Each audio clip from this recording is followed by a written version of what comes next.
Tonight we enter the third week of high school football, but for the Blount Leopards, it's actually their first game of the season. Coming in for this 6A Region 1 battle are the Citronelle Wildcats, trying to bounce back from a heartbreaking region loss to Robertsdale last week. Can the Leopards keep focused and earn the win, or will the Wildcats steal a victory and spoil Blount's home opener? We'll find out up next with the MCPSS High School Football Game of the Week. Good evening and thanks for joining us. I'm Al Wheaton, joined by Corey LeBounty. Down on the sidelines, we have Mike Herndon. Corey, Blount is finally going to get to play some football. And there are some exciting Leopards down on the field, and the fans in the stand, as this is the first home game, as you mentioned in your introduction, for the Blount Leopards due to the COVID-19 pandemic. Right. But I'll tell you what, Al, when you're talking about this matchup tonight, you're talking about a Blount team who's trying to reestablish themselves as a top 6A Region 1 competitor. Citronelle coming off a heartbreaking loss, as you said, against Robertsdale. So we should have a great game tonight. We should. Blount is ranked number 3 in 6A and playing their first ball game of the season. They're the home team. So, Corey, let's get on to your checklist, man, and see what Blount needs to do to capture this win tonight. Absolutely. Blount, the first thing they want to do is find the identity of this team. Coach Lev Holly, they've been getting after one another for the last month and a half.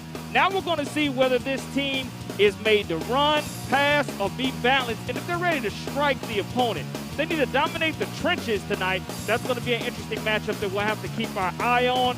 And they have to put a pause on the penalties. And that's going to be key for the Blount Leopards tonight. Citronelle, on the other hand, special team sparks. They have to make sure that they make extra points. And that was their downfall 1 week ago in their loss to Robertsdale, so they want to clean that kicking game up tonight. Establish a running game. Coach Barnett mentioned how important it is for his team to thrive off of the run game, and they have to limit Leopards' explosive plays. And what do I mean by that? Explosive plays are probably over 15 yards or more in Coach Barnett's mind. And we know they have some explosive players for Blount. Cameron Graves, he'll be playing wide out. Also, Jarris Williams, running back, and LaMarcus Brown, he can throw it. Speaking of throwing it, let's throw it down to the field and check in with Mike Herndon. Tell you what, Septembers in Alabama are usually hot and muggy, and for the first time this year, I'm not sweating yet on the sideline here. We've got a beautiful, almost crisp evening with a little bit of a breeze. We've got cloud cover above. We do have the chance of rain a little bit later this evening. Coming over from the panhandle of Florida, but hopefully we can get this game played before that gets here. All right, Mike, we appreciate that. Corey, I don't think we may get the rain, but you know what? We definitely got the humidity, man. No question. They say warm air rises. Well, it's definitely arisen to this press box where we are tonight, and it's going to be a great game. You have to look forward, again, to see the conditioning of this Blount Leopards team. That's going to be what's critical tonight, to see if the Leopards, with this being their first full four-quarter game, how they look, the difference between the first quarter of play and the fourth quarter of play. Let's take a look at that Future One's forecast. As a matter of fact, right now as we get ready for kickoff, 80 degrees, 84% humidity. Corey, we were down on the field. It felt pretty good, but the humidity is rising just as we have risen atop the press box here at Look Good Field at Harris Terry Stadium. As look at the rest of the night, that the humidity is going to rise. It's going to be about 80 degrees. Well, you know what? There's your Future One's forecast. We're coming back with the kickoff up next. It's Citronelle versus Blount, the MCPSS High School Football Game of the Week.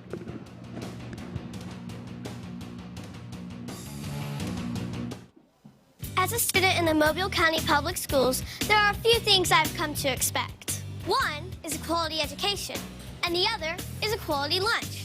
Not only are our school meals well balanced, meeting all federal nutritional standards, but they also have less fat, fewer calories, and they taste really good.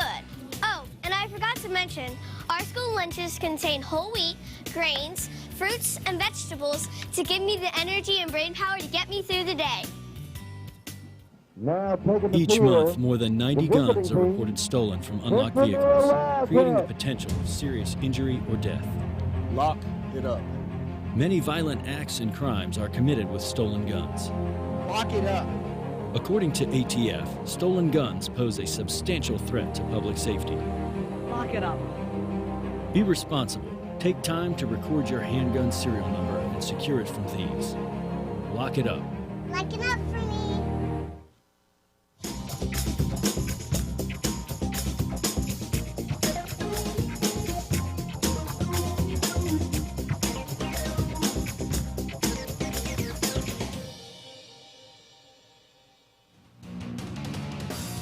We welcome you back to Ludgood Field at Harris Terry Stadium, the home of the Blount Leopards. Dressing out tonight about 70 to 75 players and returning 7 on offense and 6 on defense. Citronelle, their opponent, they're going to dress out about 86 tonight, Corey, returning only 4 on offense and 4 on defense as we await for the Blount Leopards to run through the tunnel for the first time this season. Well, it's a situation to where our viewers at home that are watching on one of our multi-streaming platforms, I know they wish they could be here due to the social distancing guidelines. Right. We welcome and thank you for watching us. And again, just sit back, relax, enjoy this next 2.5 hours as the Leopards come out. And they're wearing their new Future Ones uniforms, by the way, Al. And I'll tell you what, it's a situation that Lev Holly, you can tell by the way he's pacing on the sidelines, and he's able to utilize the 10-yard line to the 10-yard line tonight. He's going to find out what his team is made out of against another opponent very quickly. You're right about that. Citronelle is going to be receiving the ball, and Blount has deferred, so they will receive in the second half. And you get a big shot right there of the big guy, Lee Hunter, the 5-star Auburn commitment, Corey, and we will be calling his name a lot tonight as he'll be rushing in from his defensive tackle position for the Blount Leopards. Yeah, I mean, Lee Hunter's the young man who's an Auburn verbal commit. You just watch him in the trenches tonight. He's so aggressive. He strikes with his hands so well. He occupies the gaps and the spaces, and it's going to be he's going to demand a double team tonight by the Citronelle Wildcats. But this Blount defense is not a one-man show. They have so many weapons that they can turn to defensively, whether it's Chris Casher III, Armani Diamond, Cam Grace, Harold Moore, Anthony Jones, just a plethora of weapons for defensive coordinator Lee Smith. You're right about that. We'll be talking about those guys. They are quite talented, and Corey, they have tons of offers here for the Blount Leopards for those young men. So we'll be talking about that throughout the broadcast tonight. Back to receive for Citronelle, Jericho Benjamin, Tyler Miller, and B.J. Jones, and handling the kicking duties for the Leopards is Ladarius Williams, as we're almost about to put toe to leather, as you like to say, Mr. LeBounty. That's exactly what this Blount Leopard fan base has been waiting for. You look on the sidelines, they're very excited, and they're just ready to hit somebody in a white jersey.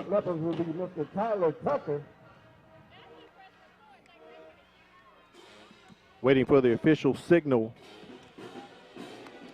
from our officiating crew. It looks like they're trying to get the clock together.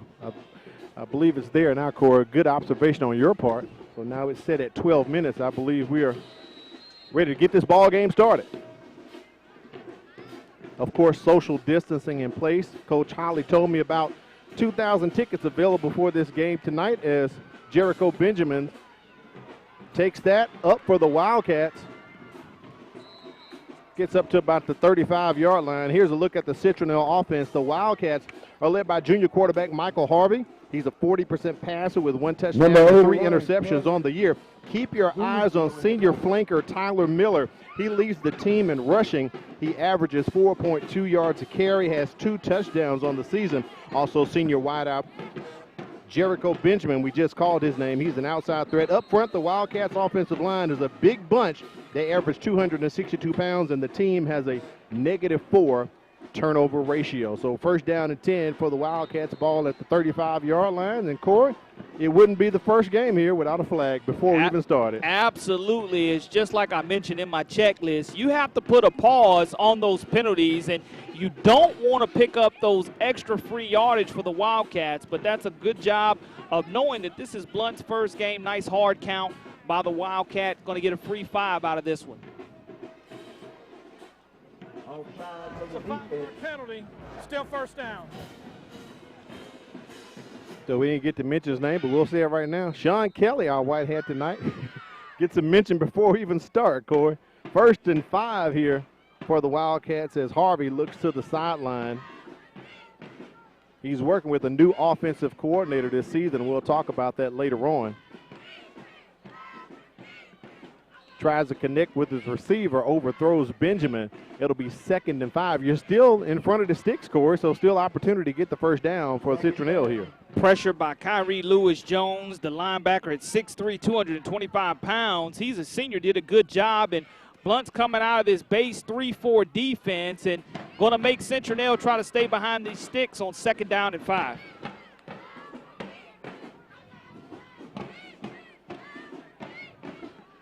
Play clock approaching 10 seconds. Harvey's got a guy right there in the flat, does connect with him. Wildcats on the move, picking up the first down.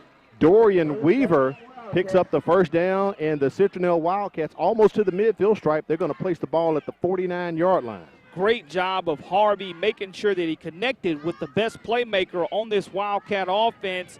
Dorian Weaver, 6'3", 220-pound senior, makes a solid catch, and that's a good way to get off to a great start for the Wildcats, capitalizing off of that Blount penalty. 1st and 10 here for Citronelle. After this play, we'll try to get up the Blount defense and talk about these guys. They have stars on both sides of the ball, as you'll find out tonight. Hand off to Miller, and that goes nowhere. Just talked about that Blount defense. Let's try to get it up and tell you about them. That defense, they're led by 5-star Auburn commit Lee Hunter. He can get off the ball quick. He's a beast coming up the middle with the rush. Off the edge, bringing the heat will be senior defensive end Kyrie Lewis-Jones. And behind him in the secondary are 2 experienced defenders, LA Tech commit Armani Diamond and free safety Rashad Kaiser. The Leopards play out of a 4-3 base and average 256 pounds across that defensive front, Corey, and I'm sure you're going to be calling a few of these guys' names tonight here at Harris-Terry Stadium. Quinn Timmons did a good job of pressuring the quarterback, and that's a nice completion by the Wildcats, but it gets back to the original line of scrimmage. It's going to bring up 3rd down and 10 yards to go, and defensive coordinator Lee Smith comes back. He's the assistant principal at Pillins Middle School and does a great job coming back here, and missed last year. Saw many of the games on the sidelines as a spectator, but now he's back on the sidelines leading this great defense of Blount. 3rd and 10 here for the Wildcats after that catch from Benjamin. Harvey looking over to the sideline. Play clock once again under 10 seconds. Talked to Coach Jason Barnett of Citronelle earlier this week, and he said he can make the clock his ally, keep that Leopards offense off the field. Harvey's got time. He's rolling out. But he is brought down by those Leopards. We told you that defense is quite stingy. Good job of pursuit of the secondary by the Leopards. Darrell Davis, the 6', 190-pound sophomore, makes the play, and it's going to bring up 4th down and 11 yards to go for the Citronelle Wildcats. And now the critical thing for Citronelle is you're right at your own 48-yard line. You want to be able to flip this field and keep Blount from getting a huge return. Rashard Kaiser and Armani Diamond setting up at about their own 18-yard line to receive this punt from the Wildcats. Looked like it was tipped to me, Corey. But he gets a nice roll there. So Citronelle's going to spot that at about the 6-yard line. So here comes the Blount offense. Let's take a look at him. Leopards led by dual threat senior quarterback LaMarcus Brown. Threw for more than 20 touchdowns last season, and he can run it as well. Now, when he's throwing, look for him to connect with senior wideouts Cam Graves or Melvin Williams. Coming out of the backfield, you have Jarris Williams, kid rushed for more than 1,400 yards last year. And, boy, does he have some moves. He'll get blocking from an offensive line led by senior right tackle Connor Howard. The Leopards are quite hefty up front, Mr. LeBounty, averaging 280 pounds. A lot of meat on that bone. And they want to go ahead and get started immediately throwing or running the football right down Citronelle's throat here early in the football game, establish that identity. Hand off to Williams, and look at him move. Just talked about the moves that he possessed. That's a 1st down for the Blount Leopards on their first offensive play. Jarris Williams, 5'11", 195-pound senior, has verbally committed to Troy University. And look, he just finds and bounces to the outside. And you're not going to be able to take this young man down with arm tackles. You're going to have to go ahead and wrap up. And it's the first down of the Leopards of the season, and a nice way to start their opening drive to begin this season. Ball on their own 24-yard line. After this play, we'll take a look at that Citronelle defense and get it up for you. Williams moving to the right of senior quarterback LaMarcus Brown. Pass goes out to Cam Graves, and he can make some moves as well. Picks up about 5 or 6. Let's take a look at that Citronelle defense. They have a lot of experience with only one underclassman in the bunch. They play out of a 4-3, averaging 245 pounds across the front. 300-pounder Big Joe Bird is going to clog up the middle at defensive tackle, and rushing from linebacker spots are Dorian Weaver and Lathan Farmer. Farmer leads the team in tackles. In the secondary, sophomore free safety Josh Pugh is third on the team in tackles, and the Wildcats defense allows just under 14 points a ball game. LaMarcus Brown up the middle. He's going to get that first down, Corey. Picks up a couple more yards as he takes it to the midfield stripe, and the Leopards are moving quickly here in the first quarter. And that's the aspect that LaMarcus Brown has in his game. I mean, we all remember Kadarius Toney, the electric quarterback here at Blount, right, who's now a senior at the University of Florida. But LaMarcus Brown definitely has wheels on him. He can go ahead and throw the ball efficiently as well as run the ball effectively. Again, 6'2", 190 pounds. If the pocket does break down, he can go ahead and create plays with his feet. They mark it just shy of the 50-yard line, so it's Blount 1st and 10 from their own 49. Empty set as Brown tries to get it out to Graves, and he's going to short hop, and it'll be second down for the Blount Leopards. Looking for Cam Graves, 6'2", 210-pound senior, and just short hop that football. Again, the distance being given by the cornerback allowed him to go ahead and make that throw as he did earlier, and it'll continue to be there because over the top, Citronelle does not want to get beat. Jericho Benjamin out on that island all by himself. Blount Leopards have a new offensive coordinator, Melvin Jones. Between him and Coach Holly, they'll be calling plays tonight. You talked about defensive coordinator Lee Smith coming back here. They've worked together, him and Coach Holly, since 2012, except for 2 years, Corey. Flag here coming in. Looks like the Leopards may be going backwards. And you do expect that. You expect that out of Blount early. That pushes the Leopards back 5 yards. It'll be second and about 15 as the Leopards offense sets up 3 receivers to the top. Empty back set for LaMarcus Brown. As you've seen earlier, he has dangerous legs on him. So just because no one's back there to run it, he'll take off and run himself. Connects across the middle, gets that one complete to Jerry Brand. Past the midfield stripe, the Leopards are third down and about 5, trying to move the sticks once again. You look at the instant replay, Brown just takes his time, drops back, and finds Brand, a 6'1", 180-pound sophomore, goes up top and makes a nice catch on the play. Kind of juggled it a bit, but a young man brought it in, Corey. So we'll call it third and about 5 here for the Leopards, a long 5. From our vantage point atop the 50-yard line here at Harris-Terry Stadium. Al Wheaton, Corey LeBounty, Mike Herndon on the sidelines, China Powell giving us stats tonight.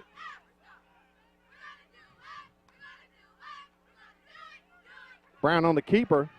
He's got enough for the first down, was going north and south, but came to the near side to the number, still has enough as he crosses the 40-yard line. B.J. Jones, the 6'3", 200-pound cornerback, has 1 interception on the season, makes the stop for the Wildcats, but not before Blount can pick up the first down. And we just mentioned moments ago, LaMarcus Brown can beat you with his feet when the play does break down, but good ball control so far, starting this drive on their own 5-yard line to the Blount Leopards, and now they're already into the Wildcat territory. About a 5-second differential between the play clock and the game clock, so Brown will have to snap this one before our first designated heat timeout. And, Corey, I'm about ready for that timeout myself. No question about it. Hand off to Williams. Up the middle, he busted, still shaking off tacklers. Look at him go. And he's got room, some green grass. Can he make it to the end zone? Wow. And let's see what the call's going to be. You got to give him no a touchdown. Signal, and got there to. is the signal. Touchdown for the Blount Leopards. Wow. A 38-yard run by Jairus Williams. And, Corey, that was a highlight film run. That is one of the best high school football runs I have seen. And I know my buddy Reggie Todd, who's at Troy University. I know you're going to like this one, Reginald Todd, because you look at Williams just plowing over defenders. No arm tackles there. He bounces off 2-3. You're trying to tackle him high. You can't. He switches over lanes, goes ahead and takes it to the end zone, scores the first 6. That's a 95-yard drive capped off by the Blount Leopards. But, again, no arm tackles by Jairus Williams, who was a verbal commit to Troy, just bouncing off of defenders like a bowling ball, Al. What a run by Jairus Williams. Looks like Trayvon Lewis lining up to kick the extra point. And it is no good. Blount on top, 6-0 early in the ball game. We'll be back. You're watching the MCPSS High School Football Game of the Week.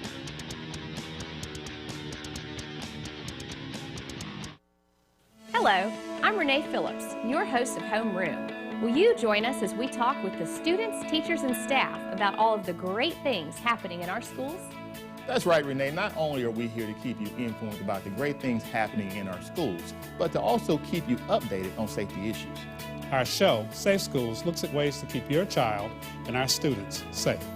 Not only are we looking at ways to keep your child and our students safe, but to keep you informed on how to connect with us. Manténgase informado aquí en Conexión a Padres. And we also score big from pre-K to high school with MCPSS Athletics. And then Inside Education puts it all together for you, showing you the ins and outs about news and events taking place across the Mobile County Public School District. We do this to keep you informed.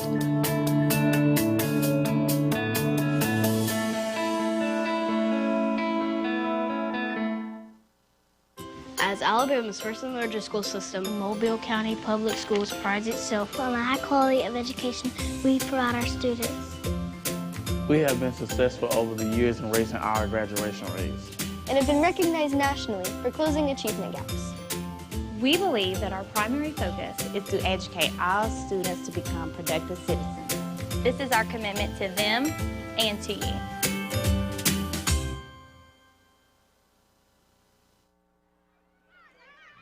After a 95-yard, 7-play drive capped off by a 38-yard touchdown by Jarris Williams, the Leopards get on the board. Missed the extra point, but it's 6-0, Corey. Very impressive drive and an outstanding run from Jarris Williams. That's one of the best runs I've seen, you know, not to mention this season that we've seen, but you get a runner like that, that's establishing the Blount Leopard identity. Let's take it down to Mike Herndon. You've noticed that this is the first game for Blount this year, and we've talked about that tonight. You might believe that it's awful anxious for these kids to go through so much practice without having played a game. 3 weeks in a row, games canceled. But Coach Holly says this team has remained humble, has kept working, and for the first drive of the season tonight, you can certainly tell why. Spot on, Mike Herndon. They came out, handled business, had one penalty, Corey, I believe, for a false start, but the rest of the way, they took it to the house and got the points that they needed. So up 6-0 right now as Ladarius Williams is getting ready to kick this ball off for the Leopards. And that's got to be what the Leopards have to continue to work on throughout this game is the special teams play. Ball taken by Tyler Miller as he gets up to about the 45-yard line. So great return for the Wildcats. Great field position here as they try to take their second possession and make something happen under the leadership of Coach Jason Barnett in his second season. Wildcats finished 7-4 last year, made it to the playoffs, but they lost in the first round to Greenville 22-12. And, Corey, they are now a returner to Class 6A. They were in 5A last year, but they've been bumped up to with enrollment. Reclassification has been the story of this season so far, Al, as a lot of teams are adjusting to their new regions. First and 10 for Citronelle. Ball just shy of the 45-yard line. Clear skies so far here in 8 Mile. Just the humidity's bothering us and kind of a botched snap. I don't know if the play was botched, but guys look confused over there on the Citronelle offense. Kyrie Lewis-Jones was not confused on the play. Again, he's very active. You cannot afford to have a low snap against this Blount Leopard defense because they're just too quick and attack the football. Now the Citronelle Wildcats are playing behind the chain. It's going to be 2nd down and 16 yards to go, and that's going to be in the advantage of Lee Smith and this defense of the Leopards. Low snap from Lance Rivers there, threw the timing off. Empty set for Citronelle. Looks like they're trying to air this one out. 3 receivers at the bottom and 2 at the top.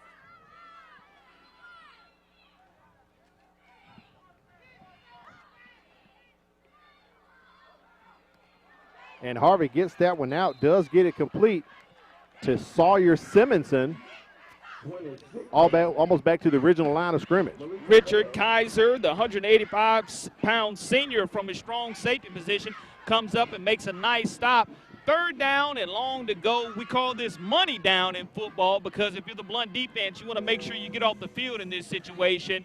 If you're the Citronelle Wildcats and Harvey, you don't want to throw an interception. Just play within your composure and do what you're capable of doing without hurting your team. Harvey looking over to the sideline, getting the call from his new offensive coordinator, Kenny Gillum, joins the Wildcats here. And it looks as if Citronelle is going to burn the timeout and not get a penalty. Let's take a look at the impact players for tonight, Corey, since we have a break, 2 outstanding teams here. So let's get those up and let you talk about who we need to be looking out for the rest of the ball game. Yeah, Dorian Weaver for the Citronelle Wildcats. He had a catch earlier, and he's just solid. I mean, he can play backup quarterback, receiver in the slot. He really does everything for the Wildcats offensively. He has 14 rushes for 61 yards so far. And Lee Hunter, the big defensive tackle, the Auburn verbal commit, along with the quarterback LaMarcus Brown, are definitely impact players for the Blount Leopards. We talked about Citronelle's record last season. Blount finished at 8-3, lost in the first round of the playoffs, and a lot of people were shocked with that particular loss, 35-6, Corey. And that shocked a lot of people, just like Sarah Lane went out in the first round last year. But it was a shocker seeing Blount lose that game last year. Yeah, it's a situation to where Lev Holly wanted to go ahead and make sure in the offseason that they cleaned up the things that when they went on the road, they turned the football over maybe 6 or 7 times in that playoff game. So valuing the pigskin is something that they want to make sure they carry around that bacon all night long and keep the bacon tight to their body and don't turn it over. After this timeout, it'll be 3rd and about a long 6, or maybe we'll call it 7 yards here for Citronelle. Talked about offensive coordinator Kenny Gillum coming in to work with Citronelle. And one of those things that's going on is the young man, Michael Harvey, played up until the 5th game last year and then had a torn ACL. So he didn't finish out last year, had no spring, had no summer. So him and Coach Gillum are really trying to mesh and get this offense to mesh here. So let's see what's going to happen. 3rd and 7 for Citronelle.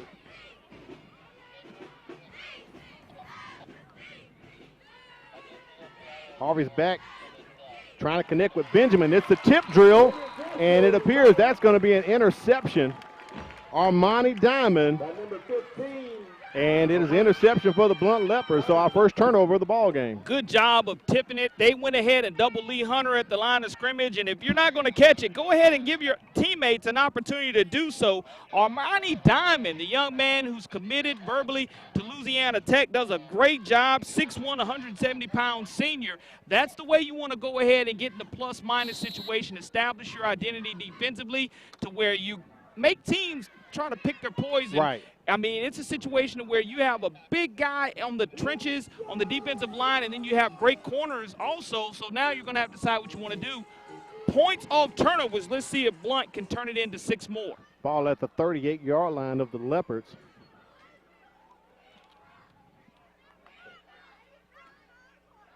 Brown has time. Offensive line giving him all day. He's going to scramble. He's got some room.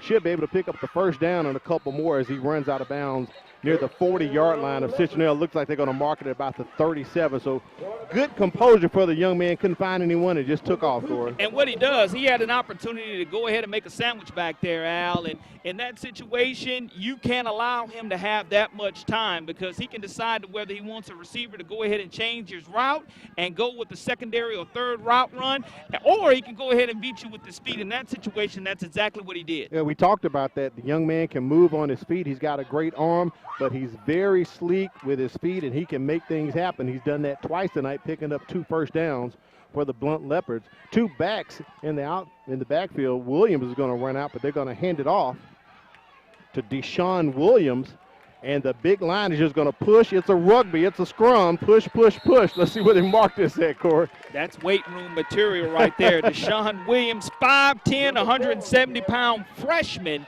Go ahead and getting his legs churning. Good push by the offensive line. Good job by Williams not giving up, continuing to churn and move those feet as well. And he is going to have enough for another Blount Leopard first down.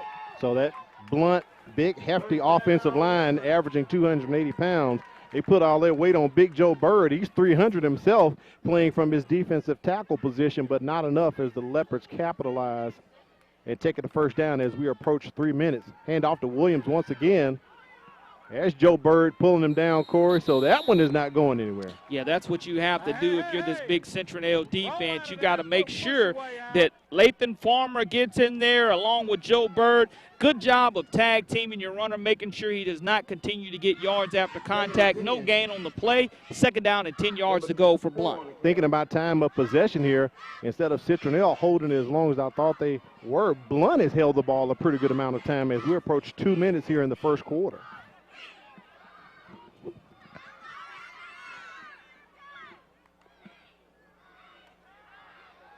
Brown's got all day, and he's got a man open in the end zone, and he is connecting for a touchdown to Melvin Williams, a 34-yard connection.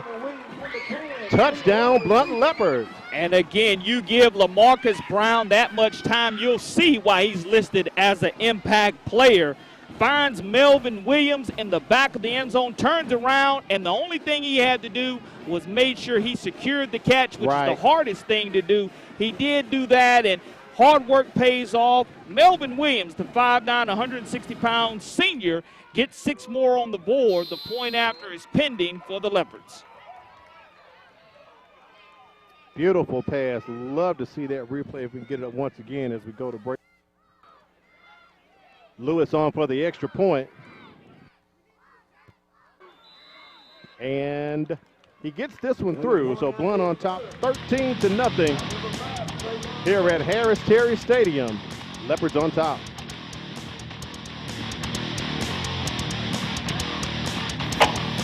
What's the matter, baby? You're not feeling good?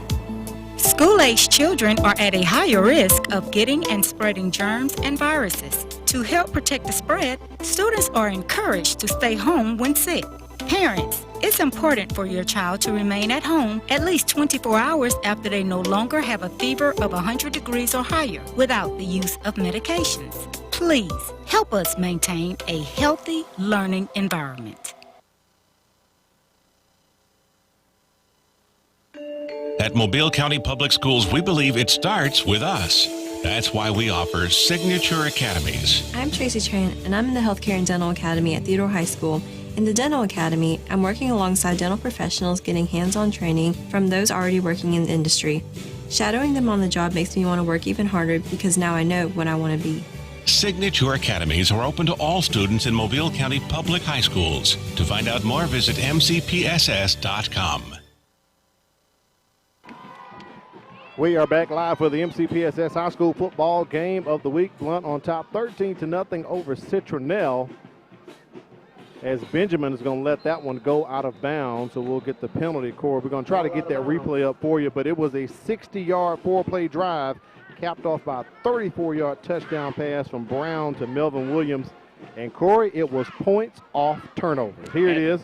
And that's exactly what we talked about. Look how much time LaMarcus has. He continues to take that 3 or 4 step drop. Nice tight spiral and a good adjustment on the football Melvin Williams makes. Comes away with 6 more points. The point after is good, so that's a step in the right direction as Blount missed their first point after attempt. This one's good. Now the Leopards are going to try to establish themselves again defensively, but the Wildcats can't afford to turn the football over right here and just need to sustain a drive on this particular possession. Citronelle is going to take the yardage, so it'll be 1st and 10 at their own 35-yard line. Trying to get something positive here. They've had 1 punt and 1 interception off of their 2 first quarter possessions. Harvey's got room up the middle. He goes, picks up about 5 yards. They'll spot him at the 40-yard line. There's big Lee Hunter getting up out the pile. And I tell you what, once that 340 pounds sits on you for a little while, you go ahead and start feeling that. But the great job of Michael Harvey picking up positive yardage on 1st down, that's exactly what you need to stay ahead of the sticks in this possession. Very smart for the young man. He's a junior. Take what they give you. Don't try to force it. Enough room in there to pick up some positive yards, as Corey like to say, stay in front of the stick. So 2nd and 5 here for Citronelle. A little quick out as they get that ball connecting with Zach Rivers. And I believe that's enough for the 1st down as Citronelle is going to move the chains. He was right at the yard marker. I think he has enough for it. It is going to be enough. And that's exactly what you want. Back-to-back first downs. You take what the defense gives you. If they give you that nice 5 to 7 yard cushion, you go ahead and throw the quick route, and that's exactly what the quarterback Harvey did on that particular play. Coach Barnett and offensive coordinator Kenny Gillum, they're opening it up right here on their third possession. Try to get this Citronelle offense going.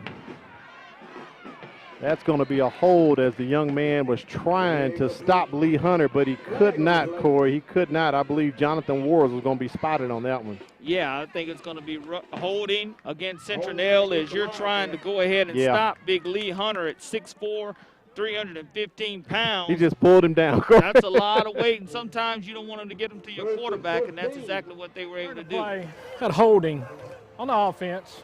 It's a 10-yard penalty from the spot of the foul. Still first down. Sean Kelly leading the crew tonight along with Scott Seeley. Got to shout him out, the umpire. Also Jason Sullivan, Mr. John B. Put some respect on it.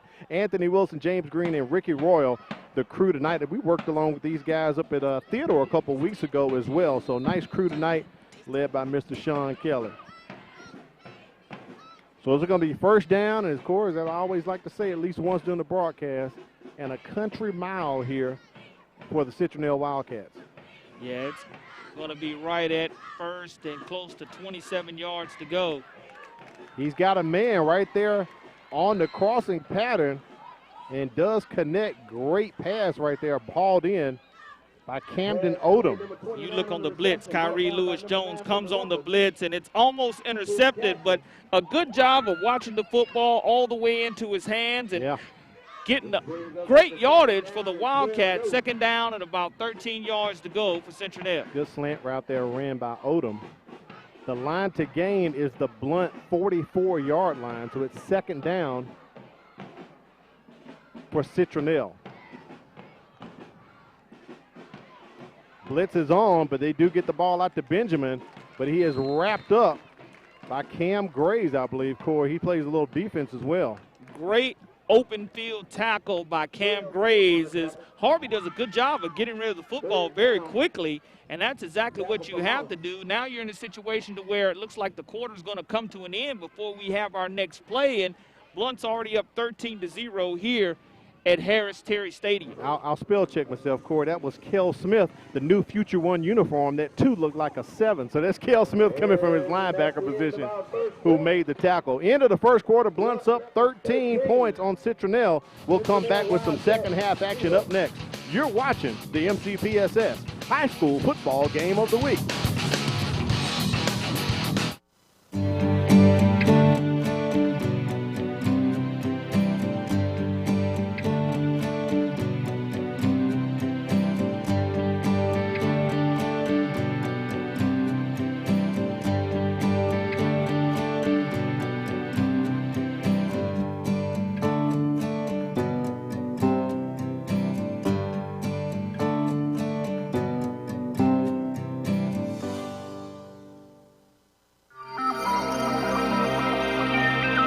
It's no surprise that the University of South Alabama's College of Education can prepare you for an exciting career in public education. But it may surprise you that this same College of Education can prepare you for an exciting career in a broad variety of fields, like these. Contact us today and let us show you the world of career opportunities that are yours through USA's College of Education. I'm Bailey Buck. I attend MGM High School. Here I'm pursuing my career in the dental industry. I'm currently enrolled in honors classes that will help prepare me for my future. My name is Bailey Buck. I am preparing for tomorrow today. As a student in the Mobile County Public Schools, there are a few things I've come to expect. One is a quality education, and the other is a quality lunch. Not only are our school meals well-balanced, meeting all federal nutritional standards, but they also have less fat, fewer calories, and they taste really good. Oh, and I forgot to mention, our school lunches contain whole wheat, grains, fruits, and vegetables to give me the energy and brain power to get me through the day. We welcome you back to Ludgood Field at Harris-Terry Stadium, home of the Blount Leopards, on top 13 6-0 over Citronelle. 3rd and long for the Wildcats, going over the top. Oh, and that one almost brought in by Kel Smith for an interception. It'll take Citronelle to 4th down. Yeah, it's a situation where Kel Smith, the 5'10", 175-pound junior, is having his name and number called a lot tonight defensively. That's one that he probably would like to have had back. But, again, Citronelle having to punt here at 4th down and 12 yards to go, giving their defense a little bit of a breather, picking up a couple of 1st downs on that drive. But we'll see if this explosive Blount offense, LaMarcus Brown's going to have an opportunity to go ahead and try to add some more points for these Leopards. Pedro Rodriguez, he's a soccer player, as he almost rugby styles that one. A line drive as Rashard Kaiser runs away from it. So technically, Corey, he flipped the field. Ball's at about the 16-yard line, so great punt by Rodriguez. And that's all you can ask to do is to go ahead and flip the field. Don't turn the football over. Make Blount go ahead and drive the length of the field trying to get on the scoreboard. Thanks to Firehouse Subs once again for taking care of us. Jim and Susie Sherman at the Greenlight Road location. Corey, the eats are great tonight. We'll even tell you more about Firehouse later on. And also Future Ones. Future Ones, where you can get your team apparel and equipment from baseball to wrestling and all sports in between. Wear the future, wear it with Future One. And Corey, we're wearing it tonight, sporting the beautiful colors. I don't know what you call this design. My daughter loves it. Yes. And she encouraged us to wear this one tonight, the polo we have on, Corey. Shout out to Twin tonight for making the great wardrobe choice. And speaking of wardrobe, the Blount Leopards are featuring new look this year with their Future One uniforms. I like what I see, Mr. LeBounty. That pass completed out to Armani Diamond as he's coming up the sideline near us here, taken down at about the 34-yard line. We'll mark it at the 31 is where the officials will put it. So nice catch by Diamond. And what you see is the speed of Diamond as he's able to play wide receiver as well as cornerback. And if you're going to go ahead and get him the ball in the flat and he gets past you, you might as well go ahead and put the ticker tape up across the goal line, because he's going to cross it with excessive speed. And, you know, the sheriff officer down there in the end zone, they probably want to clock him doing a 4.3 40 because he has and possesses that type of speed for the Blount Leopards. Citronelle coming with a blitz, trying to break it up. And Brown has no hesitation as he delivers a strike and connects with Melvin Williams, putting the ball at the 40-yard line. It'll be 2nd and short for the Blount Leopards. And again, the Blount Leopards just trying to keep this Citronelle Wildcat defense on the field as long as they can. But, you know, this Citronelle Wildcat defense does a great job. Defensive coordinator Jason Morgan has 4 returning starters. They're bending right now, trying not to break. And they do a good job right here trying to keep Blount behind the chains. It's going to be imperative that they get some type of pressure on Brown, though. Can't let him sit and dance around in the pocket. 2nd and short for the Leopards. Brown fakes it, and look at him move. Corey's juking. He's doing the electric slide all the way down the field to the sidelines to the high numbers. But no, he's still going. He's got green grass, and they're going to mark him out at about the 23-yard line. Big run by LaMarcus Brown. I want you to look at the block down the field by Jerry Brand. They're going to mark him down right at the 22-yard line. Yeah.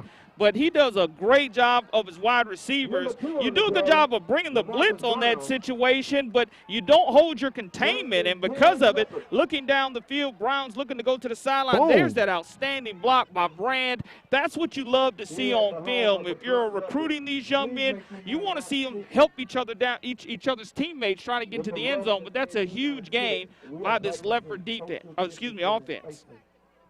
Leopards about 2 yards short of the red zone. They've scored both times tonight outside of the red zone. 38-yard touchdown run by Jarris Williams and a 34-yard pass from Brown to Melvin Williams. So we do have a flag on the play here.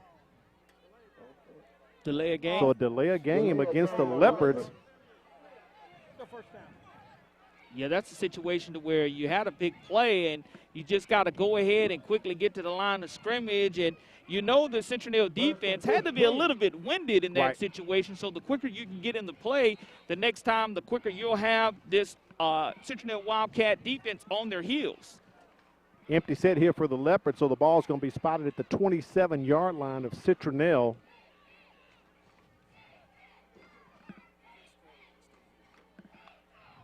Melvin Williams moving in motion. Brown fakes it, keeps it, and he is brought down, gets to about the 30-yard line. It'll be second down for the Leopards coming up. Jonathan Turner, the big defensive end, 6'1", 230 pounds, had 4 solo tackles a week ago against Robbinsdale. Does a great job of making sure that Brown does not break containment, and it's going to be a loss on the play. As you look at the Leopards now playing behind the sticks, that's exactly where the Citronelle defense wants to have Blount, playing behind the sticks and just staying solid right now.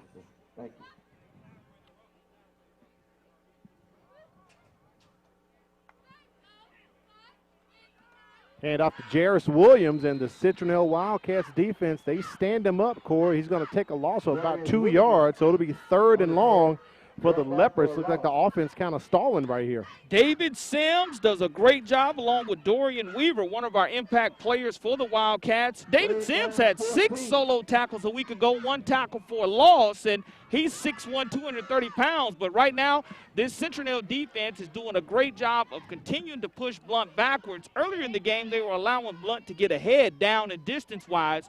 Now 3rd down and close to 15 yards to go. You have to make sure you keep everything in front of you. Don't let anything get behind you.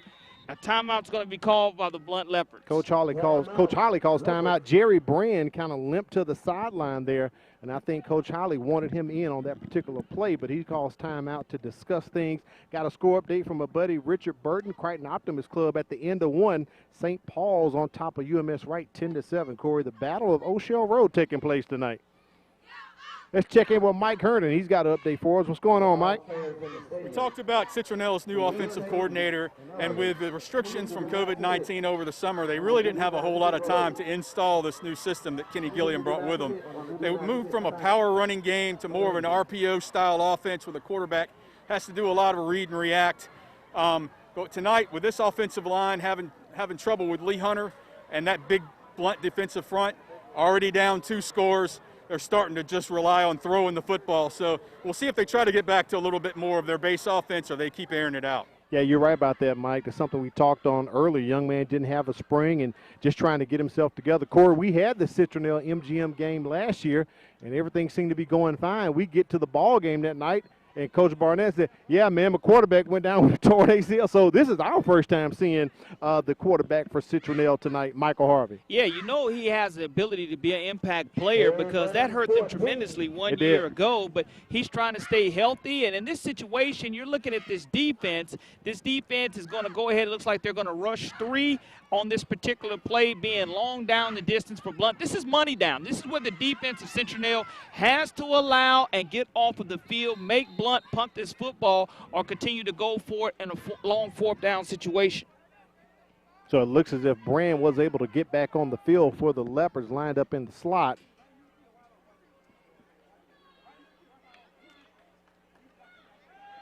Brown's looking for a receiver. He's got time, and he does find Melvin Williams sitting there empty in the flat, 1st down, and Williams takes it to the end zone. That's the touchdown for the Blount Leopards, a 28-yard pitch and catch from LaMarcus Brown to Melvin Williams. Melvin Williams, his 2nd touchdown of the game, scored on 3rd down and 14 yards to go.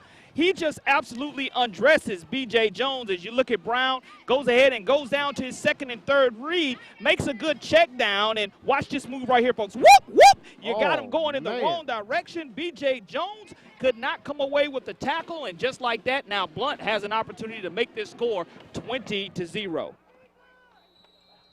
Lewis on for the PAT. Have a stoppage in play here. Don't see any flags, Corey. Maybe it's something going on with the clock. A few of the officials are trying to get the play clock started. I believe we're good to go now. There's a shot of LaMarcus Brown right there, senior quarterback for the Blount Leopards. Has thrown for 2 touchdowns tonight already. And now, Corey, the clock is going haywire. The game clock says 83 minutes, so you know that's not good. Yeah, it's a situation to where this is the first game for the Blount clock as well, as it's been sitting idle for a while. And, you know, you're looking at probably, I look down at the game clock, I'm not quite sure how much time was left when he did make that score. 10 and some seconds left. Let's see if China Power had it written down for us. But I know it was about 10 minutes, Corey. In that situation, Al, now at this point after is good. you're going to be looking at Blount leading 20-0. But what an outstanding move offensively that was made by Melvin Williams. Now we do have a flag on the play here. Prior to the snap, got encroachment on the defense. So that'll give Williams a bit more closer range to get in this extra point for the Leopards. And it is corrected now, 8:38 remaining. So I was right, it was under 10, but I was off a bit. That's all right. No wonder it said 83 minutes on the board. And that's exactly what happened. Sometimes you get a little happy with your fingers there, but nonetheless, Blount has an opportunity here to tack on this point after. And this is what you want to see them improve on, special teams making the point after. And they're going to do the fake as Diamond was the holder, and Citronelle snuffed that one out. So extra point is no good. The try is no good. So the score remains 19-0. Blount on top. Let's take a look here, Corey, at the replay of that botched extra point there with Diamond just scrambling for his life, basically. High snap, and in that situation, he does a good job. Shows his great hands by not letting the ball squirt away. We saw him do that in warm-ups also, but now Blount leads 19-0 with 8:38 remaining here in the second quarter. Well, between this, let's put up the coaches' comparison between these two young men. Jason Barnett, he's in his third year over at Citronelle, 14-10 overall. He possesses a .583 winning percentage, 0-2 in the playoffs. Says he loves American history, and right here from the area, graduate of Escambia County up in Atmore, and a graduate of Auburn. If he wasn't coaching, he'd be working in sales. And there's Lev Holly, quite an impressive record for his sixth year, 41-19, a .683 winning percentage. Loves to play golf. Matter of fact, Corey, when we talked to him Sunday, he had just gotten off the golf course over at Spring Hill College. He said that's a kind of get away from the game and get his mind right there, hitting the golf ball. So I ain't mad at him. And it's a situation to where during this pandemic, if you're able to hit the golf ball, go right ahead. And Blount's had to wait 4 weeks before they're having an opportunity to play. So go ahead and take out your frustration on the golf ball. Well, that's something I do when I get an opportunity, as Benjamin brings this one up to the 36-yard line. So good return for Jericho Benjamin. And we'll get another look here at the Citronelle Wildcats offense. That's the last possession, Corey. They had things kind of going, and then all of a sudden the end of the quarter and flipping it over, and it just did not work out for them, and turned the ball over, and Blount goes down and scores again. So hopefully the Wildcats can get things together after talking with offensive coordinator Kenny Gillum with that last Blount possession for a touchdown. And you're exactly right. Killing this clock is exactly what the Wildcats need to do, bleeding every single second of the play clock off, leading Blount, that is, 19-0, leading over the Wildcats. You want to make sure that you execute offensively. Try not to have any incompletions. Keep everything in bounds unless it's to the sidelines in your favor. Little quick toss out to the receiver, and that ball is fumbled. Let's see who jumps on it. The Leopards saying they have it. Officials are marking it. Dorian Weaver caught it, but he was hit and dropped the ball, so I believe Citronelle is going to regain possession. It'll be second down and about 8 yards. Remember, here at the home of the Leopards, we do practice social. Halftime, we'll be talking with Director of Communications for the Mobile County Public School System, Renee Phillips. She's going to stop by. Some things coming up here soon for the school system. There's been in the news lately, and we'll get her to talk about that as she stops by here at Harris Terry Stadium. And Corey, we have a breeze stopping by, and I'm quite appreciative of that breeze here atop the press box. We definitely love that. Sideline warning called against the Blount Leopards. And here are some score updates for you. In the second quarter, Baker leads Alma Bryant 14-6. Theodore and Daphne are scoreless, and Murphy leads MGM 12-7. Got another update from Mr. Burton, 14-10 now. St. Paul's on top of UMS Wright, and a flag's going to come in after that sideline warning, but this one will probably be a false start against Citronelle as one of their guys in the slot. Got a little extra excited there. Sean Kelly already has his mic on the court. Prior to the snap, false start on the offense. It's 5-yard penalty. Still second down. So that pushed the Wildcats back 5 yards.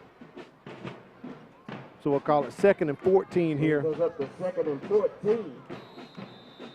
And the PA announcer, Levi Sims, the celebrity host with the most, sitting in for Santee Gamble, calls it just like I did, Corey. 2nd and 14 for the Wildcats. That old dirty rag, we're trying to keep that off the field tonight. Yeah.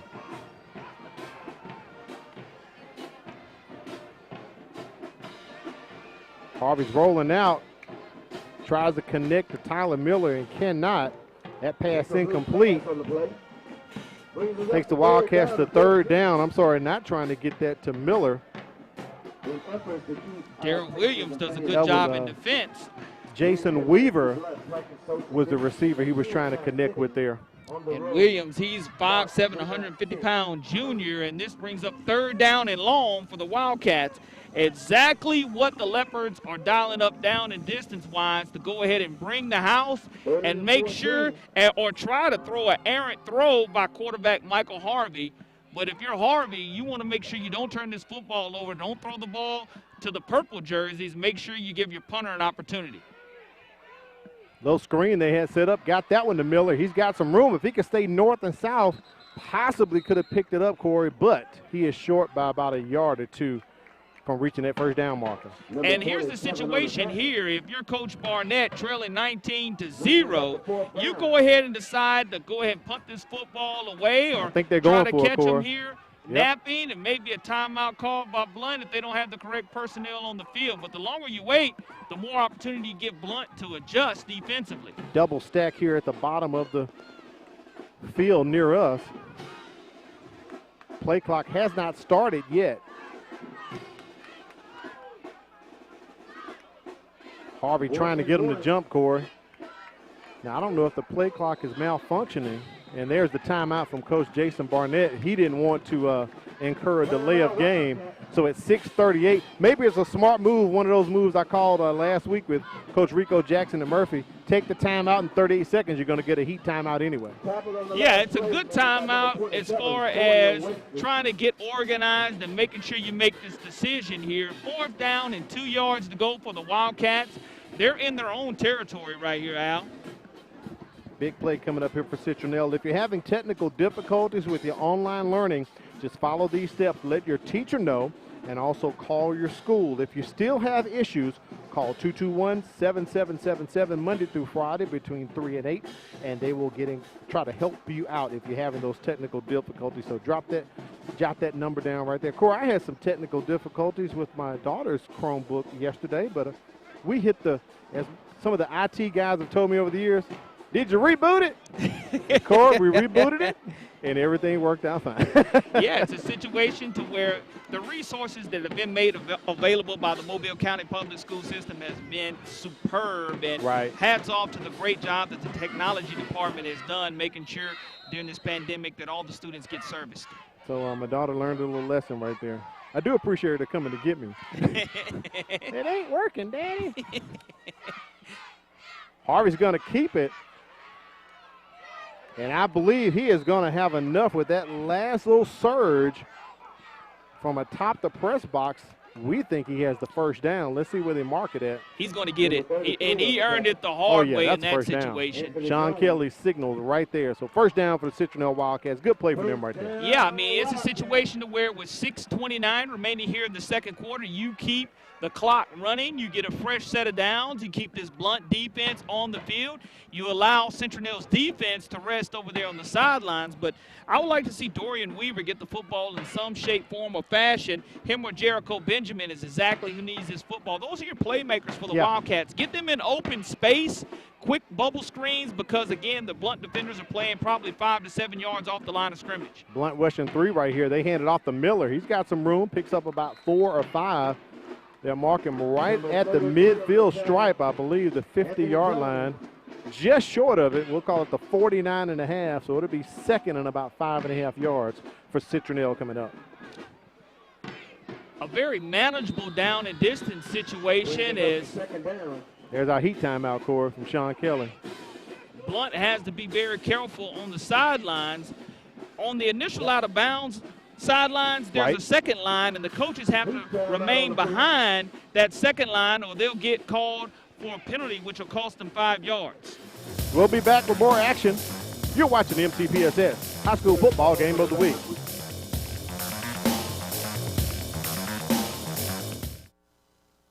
Hello, I'm Helena Tyler. I would like to invite you to join me for Inside Education. Come with us as we take a look at what's happening around Mobile County Public Schools, as well as what's happening in your child's classroom. That's Inside Education, right here on the MCPSS TV network. Each month, more than 90 guns are reported stolen from unlocked vehicles, creating the potential of serious injury or death. Lock it up. Many violent acts and crimes are committed with stolen guns. Lock it up. According to ATF, stolen guns pose a substantial threat to public safety. Lock it up. Be responsible. Take time to record your handgun serial number and secure it from thieves. Lock it up. Lock it up for me.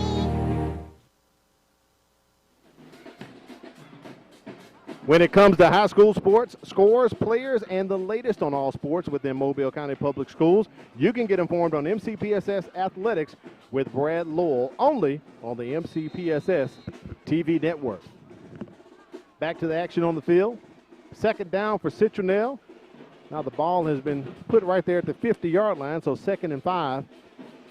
Hand off to Miller, up the middle he goes. Great run for Tyler Miller, taking it to the Blount 35-yard line, Corey. 31 rushes for 131 yards coming into this game, and he just added to that total. Does a great job of feeling his way as soon as he gets past the line of scrimmage. Nice cutback, great vision right there by Miller, gaining the first down for the Citronelle Wildcats. It looks like they're going to go tempo now as they check with me on the sidelines with offensive coordinator Kenny Gillum in his first year at Citronelle.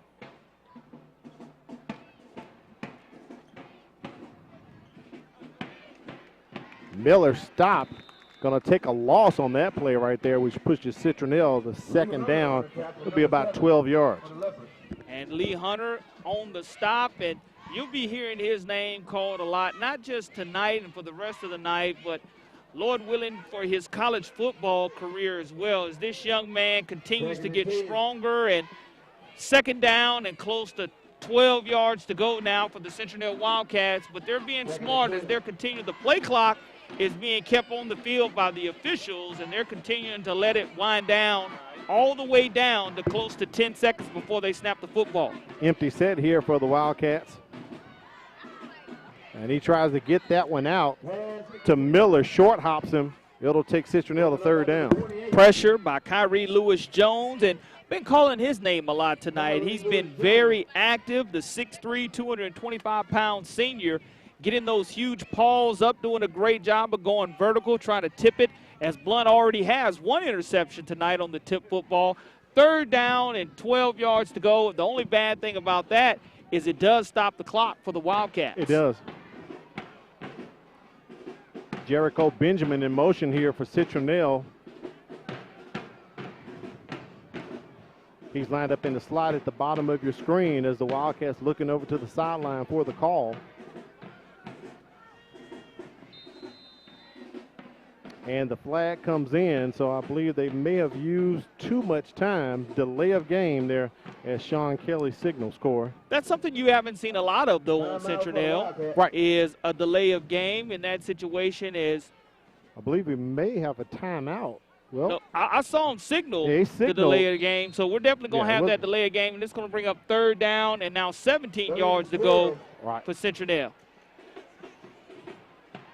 Big third and long here, right here for the Wildcats. Definitely need to convert this because this Leopards offense has been explosive tonight. Harvey's got time, and he's sacked by Lee Hunter. And that's going to be fourth down coming up for the Wildcats. Big Lee Hunter gets his first sack of the season. He's going hunting, and he found him a Wildcat, as, again, that clock has to go off in Harvey's mind. As soon as you have 1,001, 1,002, 1,003, you've got to throw it or step up and get rid of it quicker, because Lee Hunter, he's going to go ahead and punish the offensive line, and now it's going to bring up fourth down and close to 22 yards to go. Citronelle's going to have to punt this football away, and I think Blount has at least one timeout remaining here in the first half of action. And they don't really send anyone back for it, but there's one Blount player back there. Great punt by Rodriguez. Corey and Westry was back there, but Corey, he just stayed away. from that ball. Kind of a Rodriguez, kind of a line drive punter there. I mean, it was a rugby-style punt, but it did do what it needed to do, go end over end. It's going to set up Blount having to go close to 94 yards to put 6 on the board. Now, the good thing is, if you're the Blount Leopards, you've just gone 95 yards earlier in the first quarter. First possession with 95 yards. So with 3:34 remaining, we'll see what the Leopards come out here and do. And you notice number 7, Lee Hunter, coming in on offense right now, Corey. And that's to protect your quarterback in that situation. And Lee Hunter will check in for this Blount offense at left tackle. That means probably LaMarcus Brown will roll to his left as Blount has trouble with personnel getting on the field exactly where they need it. But, you know, if you're Blount, go ahead and take your shot on first down. Go ahead and stretch the field. Just don't get caught holding in the backfield, as we see officials signaling flag on the far side. There. Now Hunter's lined up in the backfield, actually. It looks like a sideline warning against Citronelle. Sean Kelly kind of doing that. Get back. Get back. In this situation, not get back coaches, get back everybody. Well, Jairus Williams, we saw him score the first touchdown. We know he has the explosive ability to bust a big one if he bounces to the outside, because we saw him bounce off 4 Citronelle Wildcat defenders for the first score of the game. But you look at Lee Hunter as the up back. Wow. Protecting his quarterback. Jairus Williams on the carry. Hunter doing blocking for him, as that Blount offensive line pushes up maybe about a 5, possibly 6-yard gain for Jairus Williams. Blount offense averaged 28.5 points 1 year ago, and this offense does have 7 returners. A little under close to 3 minutes remaining here. Blount in no hurry, but what it does do, it gives you an opportunity to work on your 3-minute offense instead of your 2-minute offense, and just go ahead and pick them apart using the sidelines. They move Hunter here to the near side of the formation. Williams cuts back. I believe he should have enough for the first down from our vantage point. If not, he's going to be close. Maybe about a yard and a half short, Corey. And that's exactly what you want to see if just you're enough. Citronelle. Just enough. So chains are going to move here. First down for the Blount Leopards. And the clock also stops. Carson Shira, the 5'10", 220-pound junior, has 3 solo tackles on the season, does a good job of making the stop for the Citronelle defense. And as I mentioned, this Citronelle defense does have 4 returners for defensive coordinator Jason Morgan, but now that you have a little bit more space, you can go ahead and try to throw over the top and go with the deep ball. Empty set here. Pass complete to Armani Diamond. They pull Lee Hunter off the offense there. They've gotten out of the hole, and Diamond's going to be close to a first down. Ball's going to be spotted at the 28-yard line, but no correct once again. That's a first down, Corey. And you really have to watch the seam in this situation, because the seam route is exactly where they can go. We've already seen Melvin Williams have 2 touchdowns tonight, and if you go ahead and you overload this formation, it's exactly what they're going to do here. The Leopards have an opportunity to beat them down the field, the Wildcats, that is deep. And yes, that was Tyler Miller in on that tackle. He plays both ways for the Wildcats. LaMarcus Brown gets it out. Connects with Cam Graves. A little quick out there, but great defense by Citronelle, wrapping him up and tackling him. And that's exactly what you want if you're Citronelle's defense. B.J. Jones making the redemption tackle, open field. He was over there by himself on that island, and he does a good job of breaking down the tackle. Now it looks like it's going to be 2nd down and 8 yards to go for the Leopards. 2 yards on the catch right there for Cam Graves.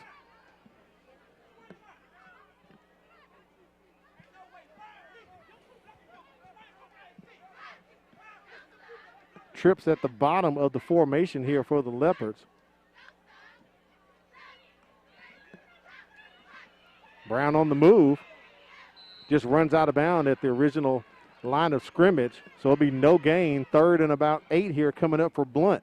Jonathan Turner does a good job of with the pressure, and that's what messes up the timing. If LaMarcus Brown does not have a chance to set his feet like he did on the other couple of touchdown throws he had here in the first half, now you're looking at 3rd down and 8 with 1:22 remaining, and the Leopards leading 19-0 over the Citronelle Wildcats.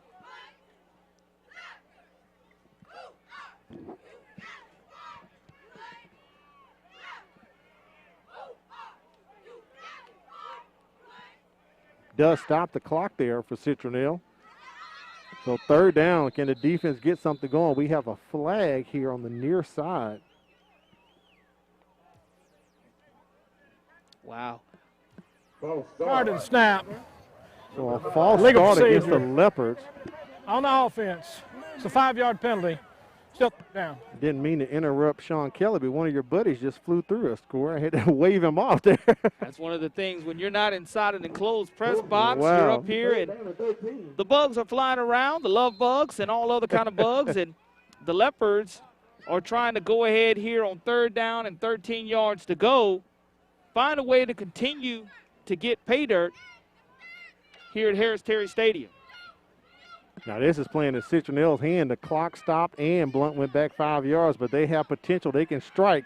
And trying to connect with Armani Diamond. He is wide open, Corey. He has nothing but green grass. He's at the 10-5. Touchdown, Blount Leopards. Armani Diamond with a 72-yard touchdown, I believe, from LaMarcus Brown to Armani Diamond. We'll check the yardage on that, but here's the replay. And exactly what happened to the Citronelle defense. You cannot allow anyone to get behind you in your 2-minute offense. 1:06 remaining. That's a huge touchdown pass by the Blount Leopards, as it's the third touchdown of the half by quarterback LaMarcus Brown, putting that on the money. And again, the Blount Leopards have been able to start the first quarter with a rushing touchdown. The last three have been all throwing, but speed kills. There's no substitution for it. The point after is up, It is, and it is good. true. It is good, Corey. So I looked at the yardage, 63-yard pass from LaMarcus Brown to Armani Diamond, and Brown had all day to throw it. And you talked about that seam right up the middle, and that's what Armani Diamond did, Corey. Let's take a look at the replay. But great pass. Look at the time that LaMarcus Brown has. I mean, he's going to drop back, nice pocket, does a good job of stepping and climbing up in that pocket, Al, finding Diamond, streaking down, Diamond in the rough. He shines like a diamond in that situation, but it's a good, nice throw. I love the way that he was able to climb the pocket, does a good job of feeling the pressure from the outside, steps up, throws a ball on the money with the pressure coming from his left side, and just like that, Blount's going to go up 26-0, possibly here at halftime. If you'd ask Coach Howlett, this is exactly the way you want to script it out. They got those jitters out the way, a couple false starts here and there. But, Corey, and think about that play came after a false start. It was third and about 15 for the Leopards, as we see some lightning in the far distance there. Hopefully that will not affect us here at the ball game. Flag on the play. Hopefully it's heat lightning. Heat lightning, not rain lightning.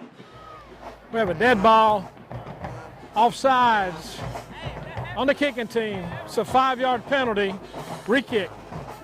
So that will push the Leopards back 5 yards, and they'll re-kick it as White Hat Sean Kelly lets us know.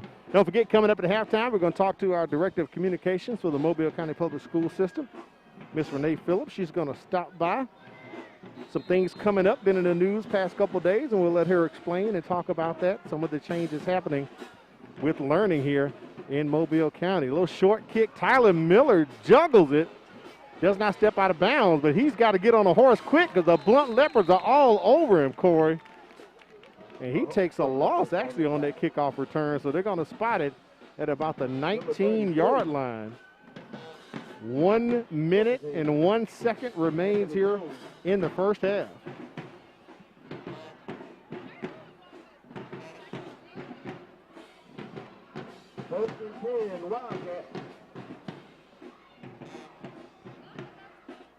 And Citronelle right here has to make sure that they don't turn the football over. They just want to go ahead and go to the half and be able to regroup, as Coach Barnett can tell his guys, hey, look, we have a whole second half in front of us, guys. No need to give up. Just continue to execute our game plan, not turn the football over, because I know Blount for a fact has scored 6 points off of the Citronelle turnovers. And that one right there, a great execution of the 3-minute drill by Blount, but Citronelle has to do a better job defensively of making sure they don't have any blown assignments. Tyler Miller goes up the middle for a couple of yards.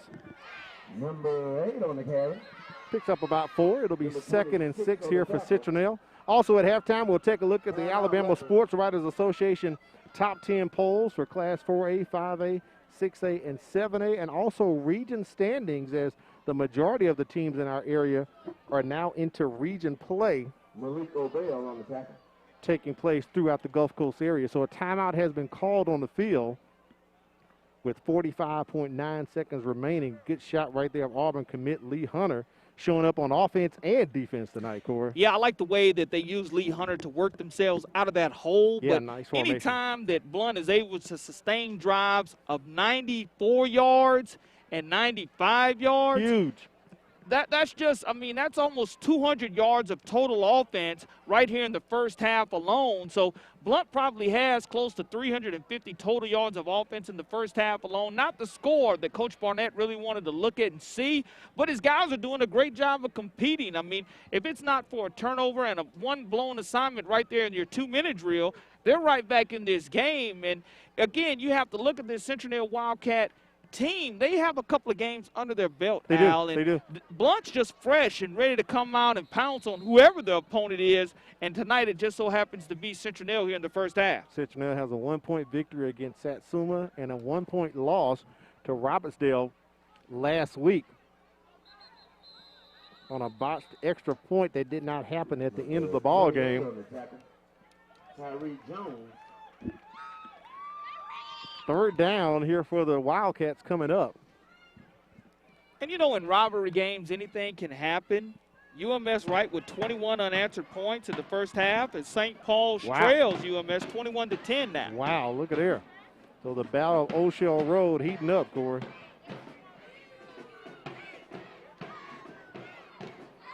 And it appears as if Citronelle is going to let that one run out. No need to snap another play after a great first half offensive performance by the Blount Leopards. We have 3 touchdowns thrown by LaMarcus Brown, thank you about that, Corey, and 1 touchdown run in by Jarris Williams. Yeah, I mean, that first touchdown by Jarris was huge because he bounced off maybe 4 of 5 Citronelle Wildcats. Yeah. He kind of set the tone because that's what Coach Holly loves to do.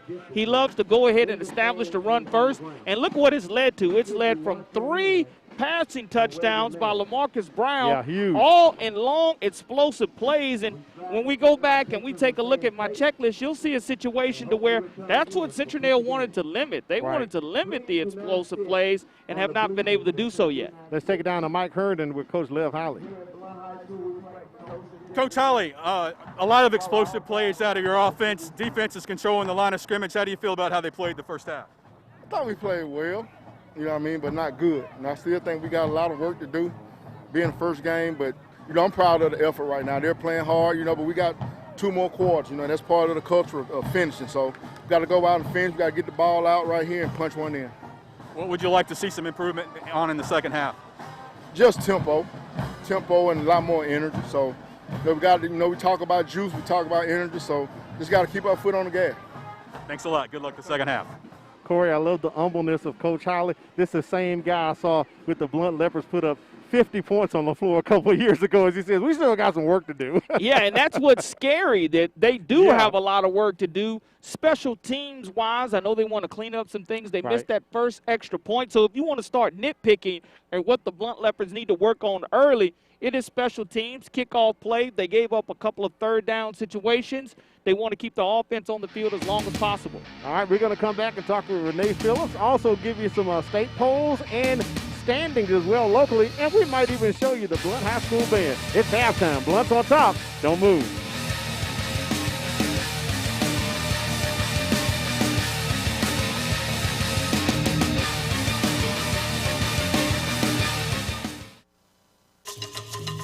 The Environmental Studies Center is a natural sciences education facility designed to provide unique learning experiences. In addition, wildlife rehabilitation plays a vital role each day at the center. Featuring more than 500 acres of rich woodlands, the center affords teachers, students, and the general public an opportunity to experience firsthand the natural environment. Environmental Studies Center. It starts with us in the Mobile County Public Schools. Hi, I'm Todd. And I'm Terry, and we'd like to invite you to join us as we take a look at nature in ways that you've never seen before. Come travel with us as we go coast to coast to uncover some of the most interesting animals and some of the most beautiful scenery that's offered outdoors. You can join us on our nature adventures right here on the MCPSS TV network.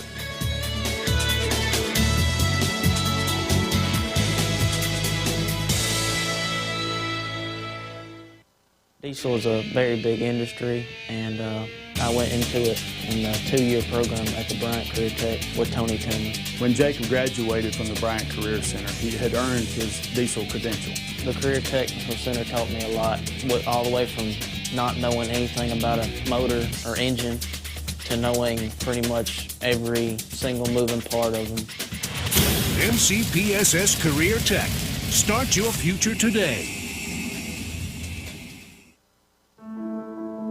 A teacher is one of the biggest investors in a community. They impact the lives of those we value the most. Teachers share knowledge which helps shape and mold our future leaders. Teachers show direction and help build a sense of purpose.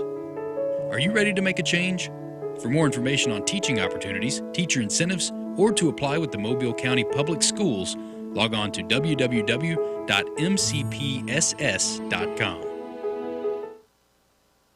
Hi, I'm Todd. And I'm Terry, and we'd like to invite you to join us as we take a look at nature in ways that you've never seen before. Come travel with us as we go coast to coast to uncover some of the most interesting animals and some of the most beautiful scenery that's offered outdoors. You can join us on our nature adventures right here on the MCPSS TV network.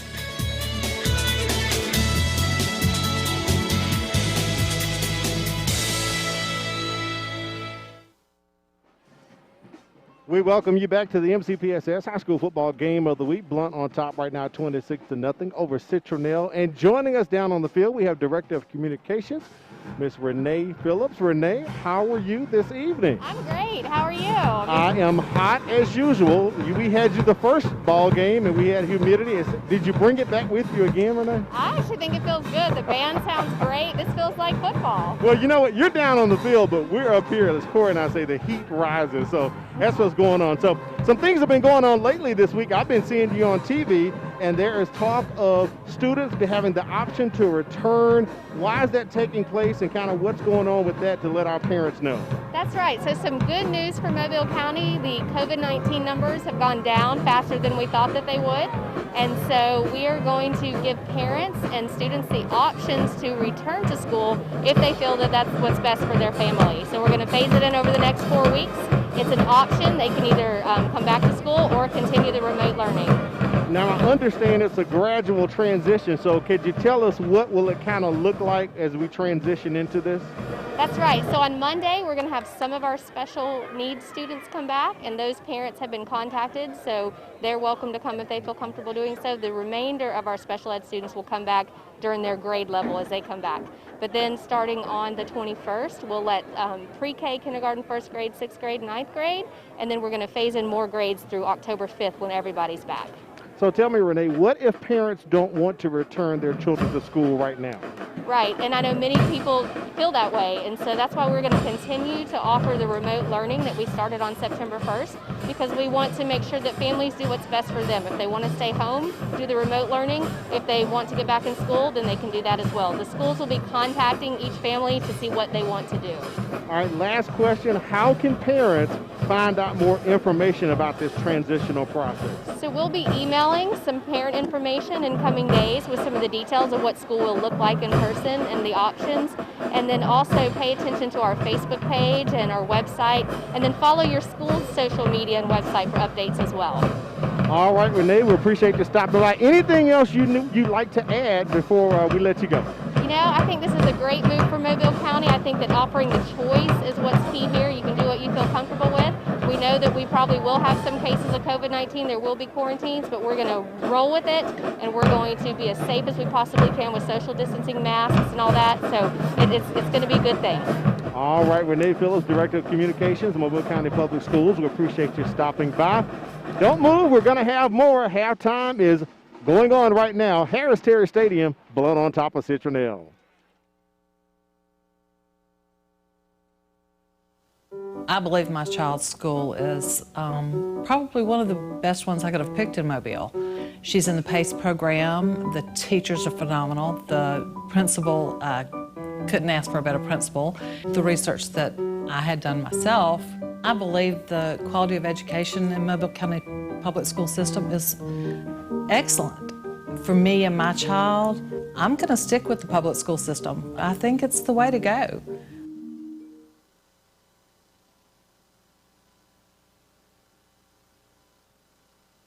Hello, my name is Abby Dinkins. My children go to E.R. Dixon Elementary School. The education that my kids are getting, it's tremendous. There's one time that I thought about homeschooling my kids because I wasn't sure, we're new here. And when I enroll my children at the public school, and I'm just blown away because the teachers are nice, the curriculum itself is different. I believe in Mobile County Public School education for preparing my children for life.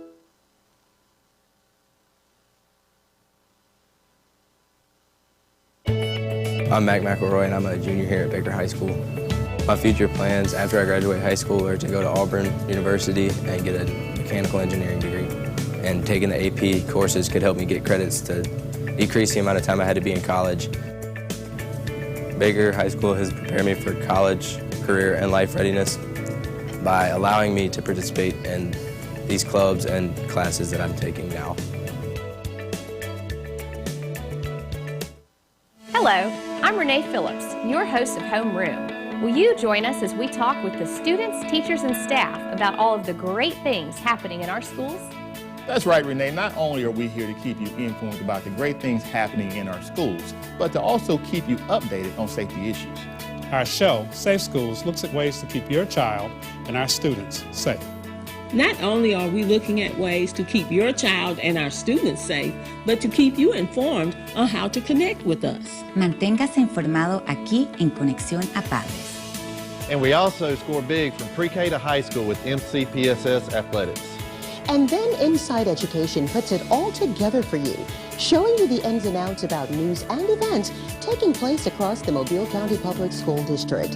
We do this to keep you informed.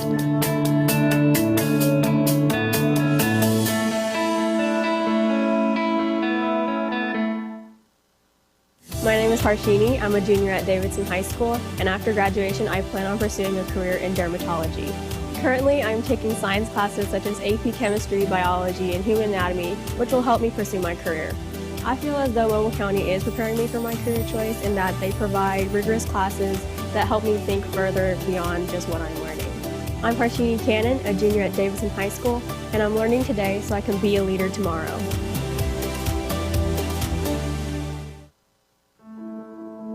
A teacher is one of the biggest investors in a community. They impact the lives of those we value the most. Teachers share knowledge which helps shape and mold our future leaders. Teachers show direction and help build a sense of purpose. Are you ready to make a change? For more information on teaching opportunities, teacher incentives, or to apply with the Mobile County Public Schools, log on to www.mcpss.com.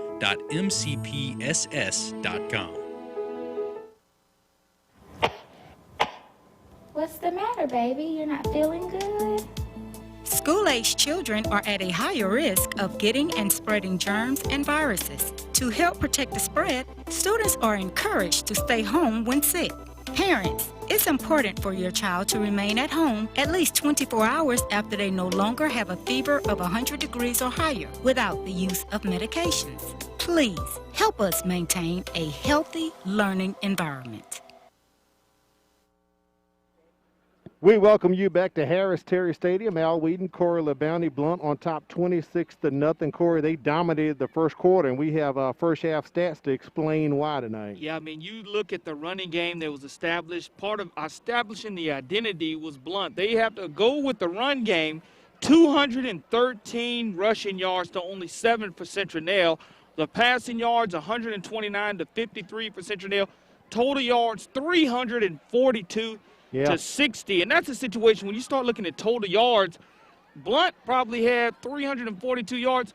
There are teams that can't get that in a full-quarter ball game, and Blount has that here in the first half. The one turnover for Citronelle led to 6 points by the Blount Leopards, and penalties that's what Blount has to clean up in the second half. 6 for 35 and 2 for 15 for the Wildcats. Blount on top 26-0. That first play, they had 95-yard drive. 7 play capped off by a 38-yard touchdown run by Jarris Williams, and the rest of them were through the air.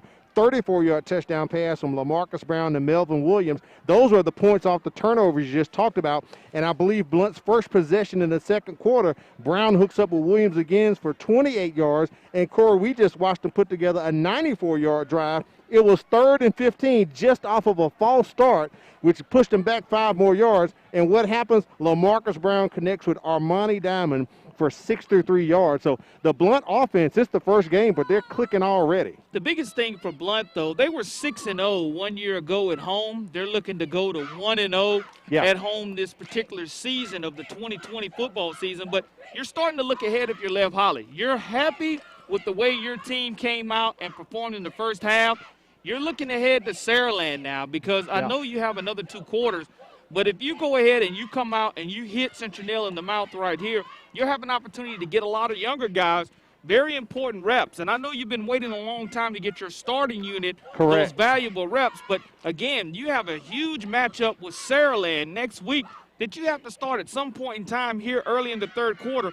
If you're able to come out and score on this opening drive of the third quarter, you need to start looking at letting as many guys as possible start getting into the game, because Saraland and Blount have played some epic region matchups in the past. And you know what that means. We're going to have to pull out our super-duper roster depth chart if he pulls the starters tonight, Corey. And that's exactly what I expect to happen. But, again, Citronelle, they can try to rewrite this story. They could. And because, you know, there's 4 quarters of football games, but based on what we've seen in the first half, Citronelle has a very, very steep slope to climb to try to get back in this game, and they have to sustain drives. That's what Citronelle is going to have to do if they want to go ahead and grind out. And if they're able to get on the board, that makes Coach Holly reconsider whether he wants to go ahead and keep his starters or his second and third string guys. So now it's going to be about being assignment-based football and making sure you help your teammates out. All right. We don't see the Blount band on the field, but I promise you we are going to show them at some point tonight. We're going to come back and look at the state polls, 4A, 5A, 6A, and 7A after this break. You're watching the MCPSS High School Football Game of the Week.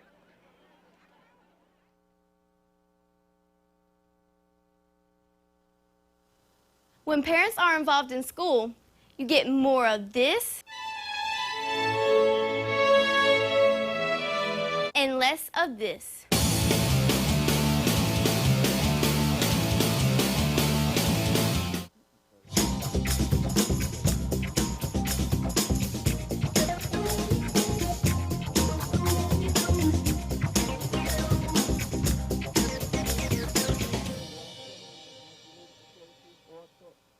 At Mobile County Public Schools, we believe it starts with us. That's why we offer Signature Academies. Hello, I'm Jordan Clark, and I'm in the Health Service Academy at John L. LaFleur Magnet High School. My future career is to be an obstetrician gynecologist. With this academy, I'm learning firsthand from people already working in the industry. Shadowing them on the job really makes me want to study hard and work harder towards my career goal. Signature Academies are open to all students in Mobile County Public High Schools. Visit mcpss.com. We welcome you back to Look Good Field at Harris Terry Stadium. Al Whedon, Corley Bounty, China Powell handling stats on the sidelines. We have Mike Herndon covering the action, and Blount on top 26-0, moments away from third quarter kickoff. Before we do that, let's take a look at the Alabama Sports Writers Association top 10 polls. We're going to start at 4A and work our way up top. American Christian still the number 1 team in 4A core. The Viger Wolves, they're holding tight to their number 3 spot in the poll, and Mobile Christian moves up 1 spot from 8 to 7 this past week. No other 4A teams picking up votes this week, Corey. Williamson drops out of the top 10. Yeah, I mean, it's a tough way to try to get in these polls because 4A is a very tough classification when you start looking locally. Viger and Mobile Christian, again, Viger getting an opportunity to taste 4A for the first time in school history. Right. And picked up one first-place vote right there. Let's take it on up to 5A. Central Clay County and St. Paul's are still 1 and 2 in the poll, with St. Paul's picking up one first-place vote as well. Faith Academy sitting solid at number 5, and UMS Wright maintains their number 8 slot. Now, we know the Battle of Old Shell Road is going on tonight, so St. Paul's and UMS, one of those two, they're going to move depending on who wins that ball game, Corey. 21-16 at the half. UMS Wright leads St. Paul's in the Battle of Old Shell Road, but St. Paul's on national television did a good job against Spanish Fort, and then trying to go ahead. UMS Wright defeated LaFleur 1 week ago, but Faith Academy absolutely drumming LaFleur at this point in time. I think the last score I heard was 45-0 at halftime. But the 5A polls, St. Paul's, Faith Academy, UMS Wright definitely belong there in the top 10. Over in 6A, the top 3 remain the same. As Blount still is number 3. Now, Saraland moves up 4 spots from 10 to number 6 after their win over McGill-Tulane last week. McGill is now a 6A team. That Yellow Jackets loss places them just 1 vote short outside of the top 10. So, Corey, they missed it by 1 vote. They picked up 25 votes. Also, Robertsdale down there with 3 votes. And yes, Corey, your eyes are not deceiving you. The Robertsdale Golden Bears are 3-0. Yeah, they're trailing to the Spanish Fort Toros at this point in time. But Blount here looking and showing why so many people think that they are a top contender. Correct. And a possible state winner at the 6A level. That's why that Blount-Saraland matchup is so huge. Not only is it a region game, it has poll implications as well. They do. And lastly, in 7A, Thompson, Hewitt, Trussville, Hoover, and Auburn are the same top 4 from last week. They remain at 2 and 3 from last week. Also, Daphne enters the top 10 for the first time this year at number 7 with their loss. With their victory over Fairhope last week. The Fairhope Pirates dropped to number 10. So outside of the top 10, you got the Murphy Panthers representing Corey. We saw them last week against Davidson, picking up 2 votes outside of the top 10 there. Murphy still ahead of MGM this evening, having an opportunity to go ahead and try to move up those polls. That's exactly what they want to do. But a tough 7A poll as well as Fairhope shows. With that loss last week to Daphne. Daphne played with a lot of emotion, even though Daphne is regaining itself in 7A. Still a lot of football left to be played, and I think Rico Jackson has a great thing going for the Murphy Panthers. They're playing at MGM tonight, as a matter of fact, so we'll get you a score check on that. There's a look at the Alabama Sports Writers Association poll, and Corey, appreciate it. Murphy on top, 19-7. We're going to be back with the second half kickoff up next. You're watching the MCPSS High School Football Game of the Week.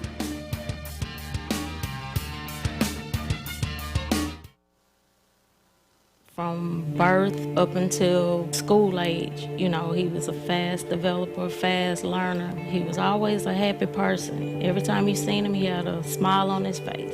The day I lost my son, I got that phone call. It was like my whole world just stopped. All I wanted to do was see my son. And I wasn't able to see my son until I had to go to the funeral homes. I think that was one of the hardest things that a parent has to do.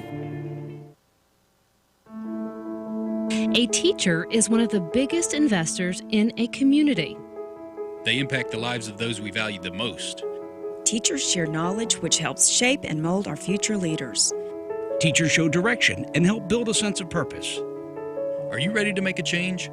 For more information on teaching opportunities, teacher incentives, or to apply with the Mobile County Public Schools, log on to www.mcpss.com.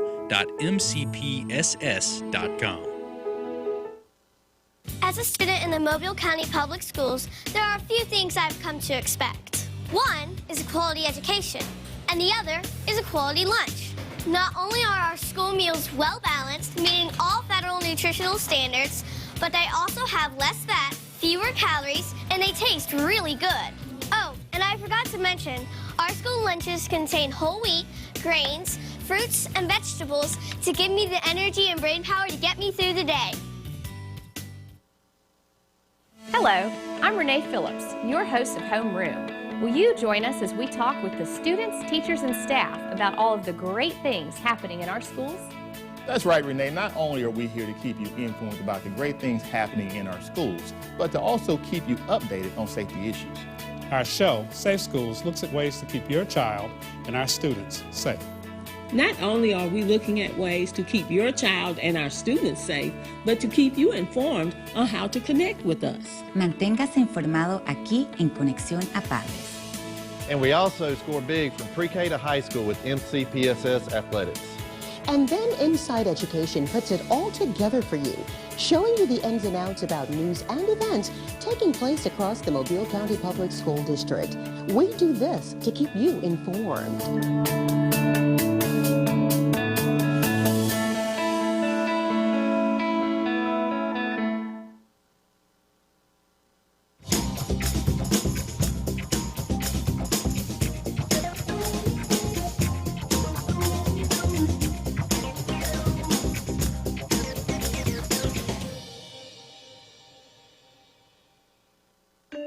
At Mobile County Public Schools, we believe it starts with us. That's why we offer Signature Academies. I'm Tracy Tran, and I'm in the Healthcare and Dental Academy at Theodore High School. In the Dental Academy, I'm working alongside dental professionals getting hands-on training from those already working in the industry. Shadowing them on the job makes me want to work even harder because now I know what I want to be. Signature Academies are open to all students in Mobile County Public High Schools. To find out more, visit mcpss.com. As we start our second half. For our producer, Quentin Howard, director Wade Ford, and engineer Francis Conaway, I'm Al Wheaton, joined with Corley Bounty on the sidelines, Mike Herndon, and stats by China Powell. We welcome you back to the MCPSS High School Football Game of the Week as Cam Graves takes the second half kickoff. Blount does get the ball back and in great position to try to get this offense going for Coach Lev Holly, Corey. David Sims, the 6'1", 230-pound junior with the special team stop for the Citronelle Wildcats, but Blount did not spend long in that locker room at all. They were right out here probably 7 minutes after the halftime started, right back on the field trying to stay fresh and move around. But if you're Lev Holly, that's a great shot of head coach Lev Holly from Blount High School right there. You want to go ahead, and I say you go ahead and go for the gusto. Go deep again and try to find your wide receivers, your speedy wide receivers, because you saw Armani Diamond showing his speed, right, as well as the great hands of Melvin Williams and Cam Graves also. So any Wildcat defender that's on the island, if Brown puts it on the money, that's what you want to see. And off to Jarris Williams, the great running back for the Leopards, rushed over 1,400 yards last year, and he rushes up to the midfield stripe for a first downs as the Leopards are on the move already. Great replay by our truck. They do a wonderful job bringing us these replays. Jarris just bounces the ball to the outside. Nice little cutback move right here. Freezes the defender and gains another 4 yards. Great shot by the man, Richard Beatty, right there on the sidelines with the camera. First down and 10 for the Blount Leopards. Ball sitting, Corey, right in front of us here atop the press box at Harris Terry Stadium. Cam Graves at the top of the screen, lined up, wide out position. Back to Williams they go. Sorry, not Williams on that carry. Deshaun Williams, a freshman, picks up a couple yards, about 3 for the Leopards. Tried to have a now you see me, now you don't moment. Tried to freeze the defender of Citronelle and was able to get positive yardage. But while we're out here at Harris Terry Stadium, got to give a shout out to the legendary Ben Harris. Oh, yeah.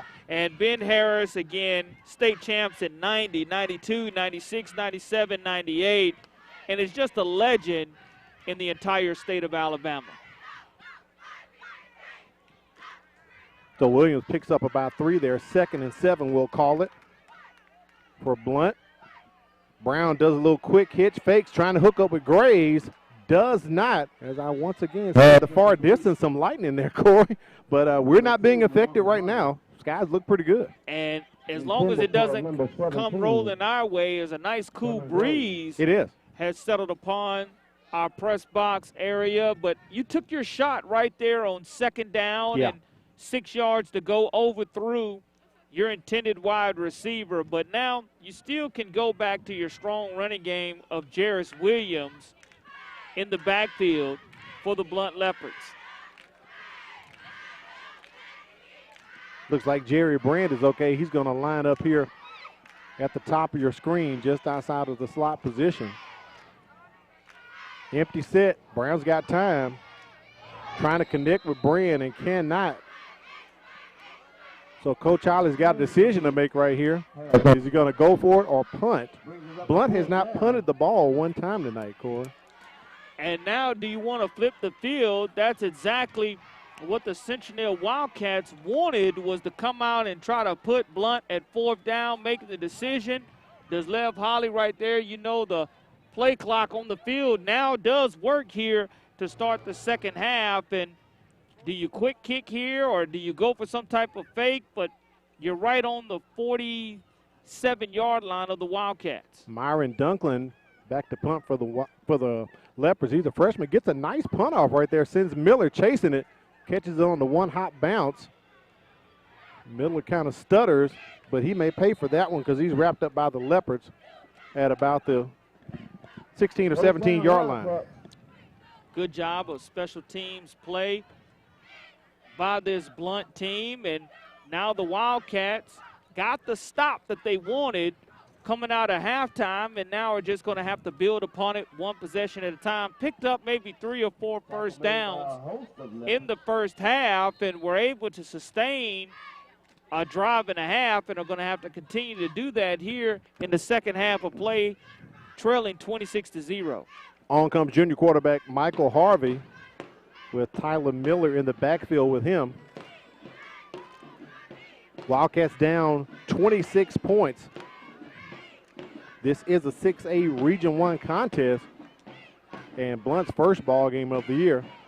Gets that out to Jericho Benjamin. He escapes some tackles, cuts back in at the numbers there, and Benjamin earns a hard first down, but he picks up 12 yards. Good job of this Blount defense in pursuit, Anthony Jones, but even better job of Citronelle moving the sticks, and nice throwback pass. Michael Harvey finds his playmaker, Jericho Benjamin, and Benjamin makes some Blount defenders miss in open field, and that's something that the Leopards are going to have to try to prevent here as Citronelle is able to get a first down, which they really need here in the second half of play. Great shot of one of the Leopards fans there. Hand off to Miller, and he's cutting it up the middle, brings it here to the near side. But he is tackled and brought down by the Leopards. Kel Smith in on the tackle from his linebacker position. Corey, he ran a long way to get 2 yards. He did. Maybe 3 yards there. And the biggest thing, though, if you're Blount, you don't want to get caught looking at the scoreboard. You want to play like it's 0-0. Yeah. You don't want to have those arm tackles. You want to go ahead and continue to do it in great form and fashion. But Michael Harvey trying to get things done for the Wildcats. 2nd and 6 is what the PA announcer is going to call it, so we'll go with that. Corey, nice breeze coming in from the north. I hope we don't have any showers, but it feels much better now than it did at the start of kickoff. That pass complete to Benjamin, as one of our friends has joined us on the monitor right there, and he flies away. Oh, straight to China Powell. 3rd down and 5 for the Wildcats coming up. Jericho Benjamin along with Dorian Weaver are the biggest weapons, and I'm looking for Weaver as an impact player to find a way to make a difference for Citronelle here in the second half of action. They've got Weaver lined up at the top of the screen with the double receiver stack coming up here. Big 3rd down for Citronelle. You need to pick this first down up right here and keep some momentum as they go toward Weaver, and Harvey overthrows him, threw it behind him, as a matter of fact. Yeah, that's who you wanted to try to find. You wanted to try to find your playmaker, but you want that pass to be on the money, even if he does catch it and get his bell wrong.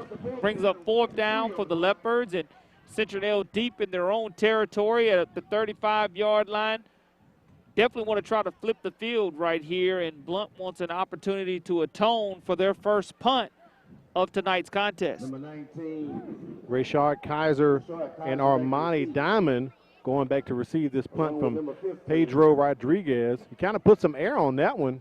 Gets a nice punt as it goes out of bounds at close to about the 20-yard line.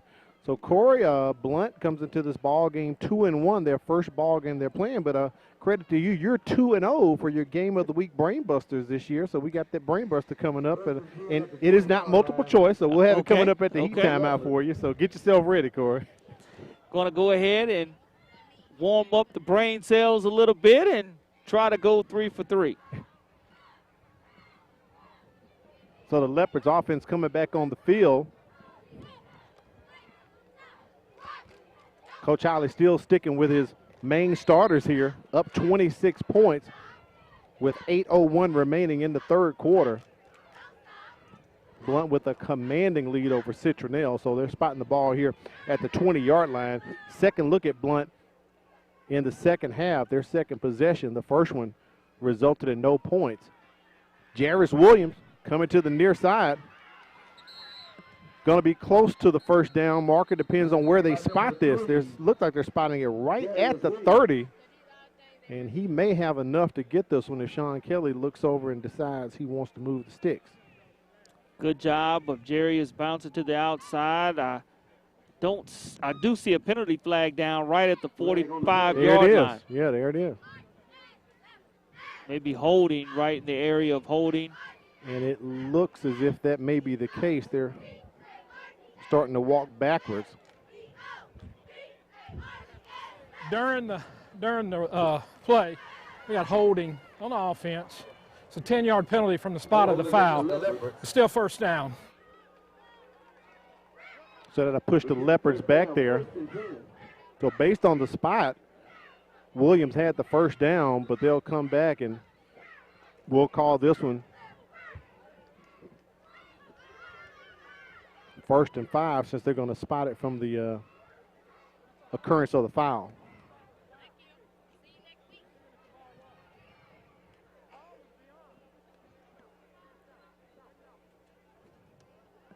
Good sportsmanship being shown right there by Big Joe Bird, kind of dabbing it up with the Blount offensive line, Cora. Yeah, I mean, that's what you want to see. Great sportsmanship.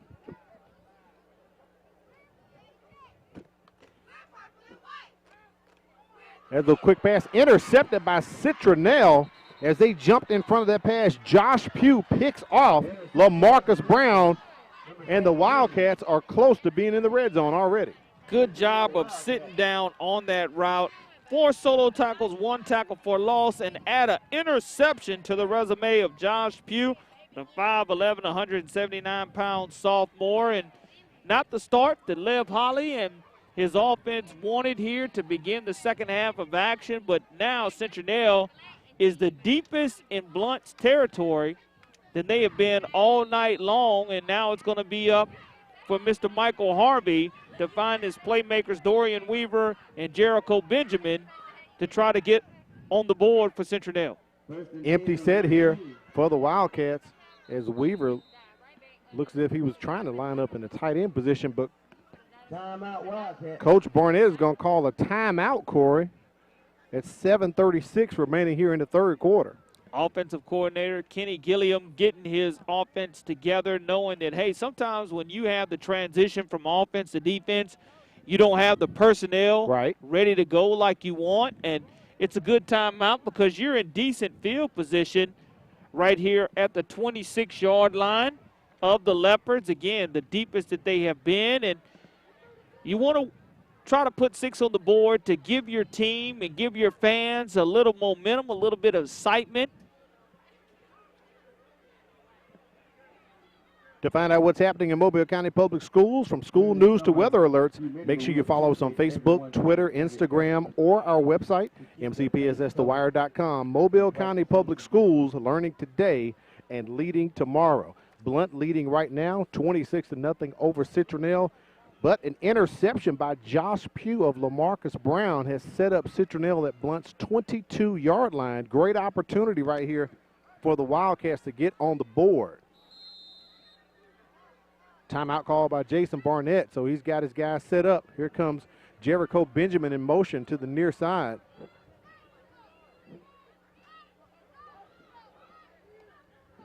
Play clock is operational, so that's a good thing.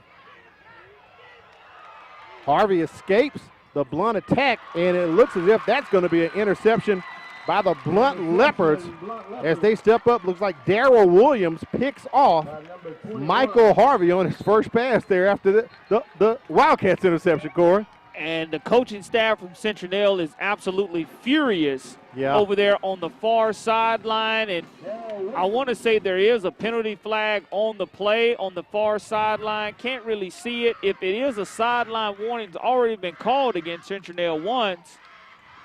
And I want to say they wanted a horse collar on that attempted tackle. They did, yeah. And unsportsmanlike. It is going to be unsportsmanlike. Yep. It was a dead ball. 15 yards will be first down. So you tack on 15 yards to that interception that was added by Darrell Williams. Wow. Darrell Williams, 5'7", 150-pound junior, gets the second takeaway of the night for the Blount Leopards. And just like that, LaMarcus Brown's going to have an opportunity to atone for his interception. But Jarris Williams scored the first rushing touchdown. I would see a nice heavy dose of him running the football. And it looks as if Blount is about right where they were when they threw that interception as they hand the ball off to Williams, and he picks up a couple. So the Leopards getting a do-over right here. Yeah, I mean, it's a situation to where Citronelle's sideline staff, again, was not happy and did get called for the unsportsmanlike after the fact. But Blount, leading 26-0, still has the shutout intact. Jarris Williams is still fresh because LaMarcus Brown has done a lot of the throwing and running. And Weaver was trying to wrap up Brown, but he could not, and Brown still on his feet as he's dancing and moving. Picks up a significant gain there, but just short of the first down. Boy, if we could get that replay, because Dorian Weaver was right in his face but could not bring him down. David Sims with the stop, but you look at the dancing by Brown. Yep. Nice little stutter step, and he steps away from a couple of Wildcat defenders shedding those arm tackles and gets right to the sticks before he's buried by David Sims. Third down and 1 yard to go for the Leopards. Hard-earned second down there for Brown, but he did his work. Handoff up the middle. Looks like Williams was on that carry. I think he's going to be short. He's going to be short, Corey. Yeah. Yeah, he's going to be short on that one. He'll take Blount to fourth down. And I believe that's going to take us to our heat time out here in the third quarter.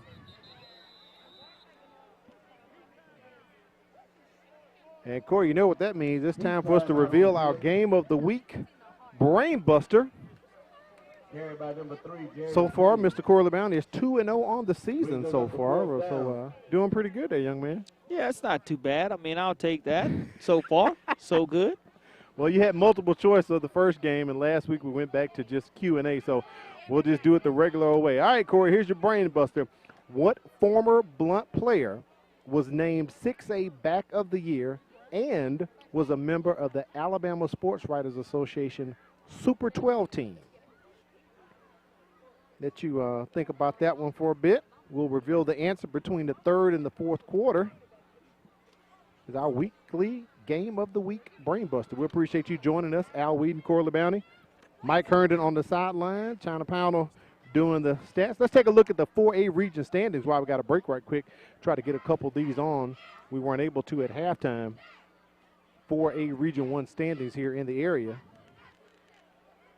Jackson 1-0 in the region, Mobile Christian 1, and also Viger. And Corey, you showed me a score at halftime. I believe Jackson was up 27-0 over Viger. That game being played up in Jackson. Yeah, that's a tough place to win at Legion Field in Jackson, Alabama. But the Aggies looking to take it to Viger, and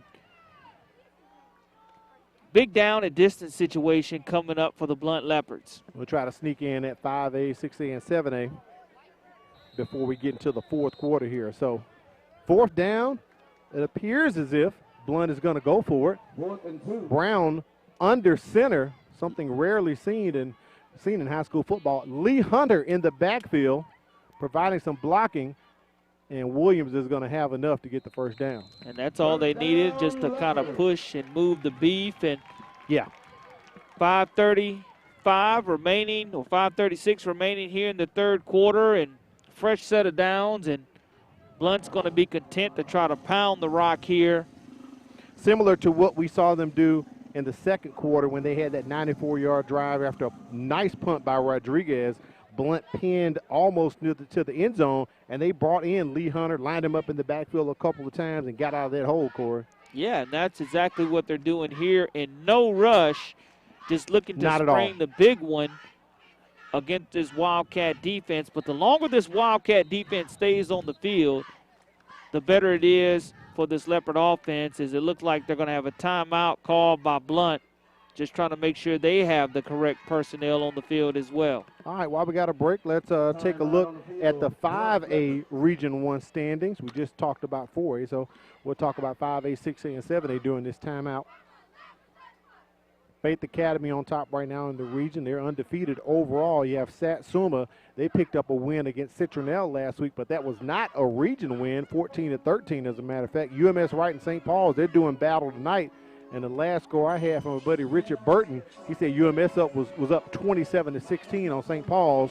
And I believe you told me Faith Academy was beating LaFleur tonight. 43-0 at the half is what the score was. And, you know, you have a shocker right here. St. Michael Catholic is leading Williamson, was leading them 13-8 at half. Daphne and Theodore knotted up at 7 apiece. Spanish Ford all over Robbinsdale, 35-0. Faith Academy still leaving LaFleur 43-0. Murphy leading MGM 19-7. McGill-Tulin all over Gulf Shores 38-0, and UMS leading St. Paul's 21-16. Well, the crowd swag surfing and Leopard swag surfing on top 26-0 right now over Citronelle. First and 10 here for the Blount Leopards. LaMarcus Brown, Jarris Williams still in the ball game, so main personnel still on the field for the Leopards, and they are draining as much of this play clock as they can.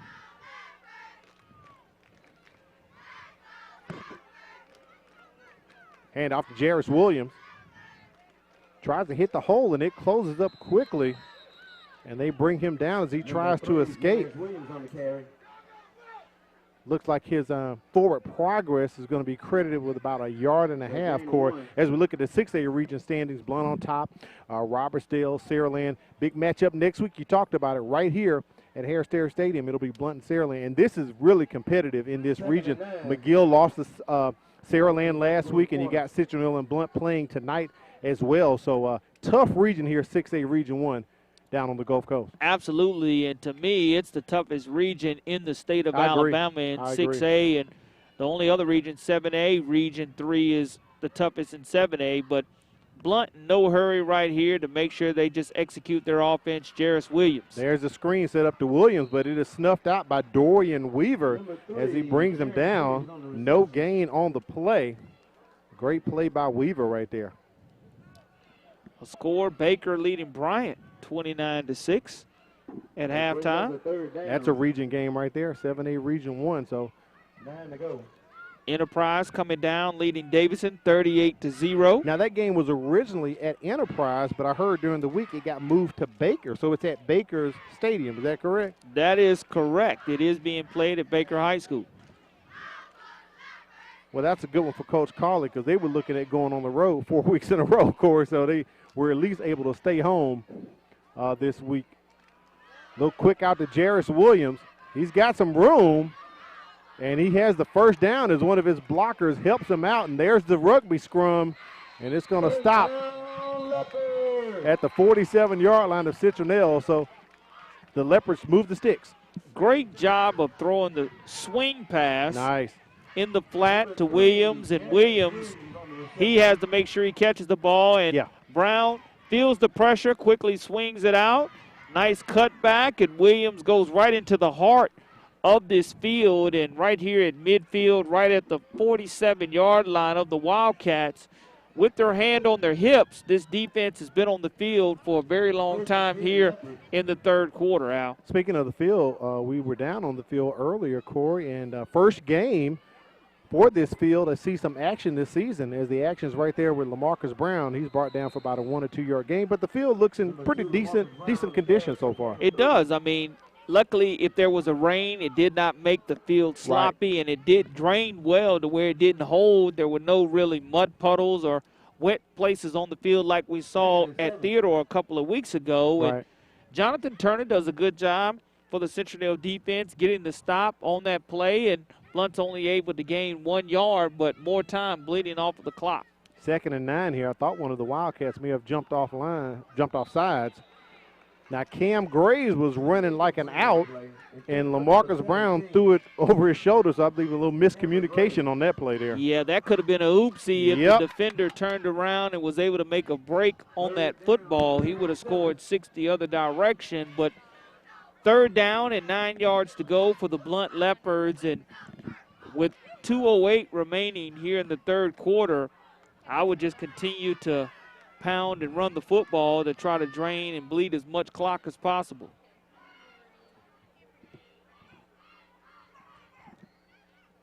Deshaun Williams in the backfield with LaMarcus Brown. Play clock at 3 seconds. Flag comes out.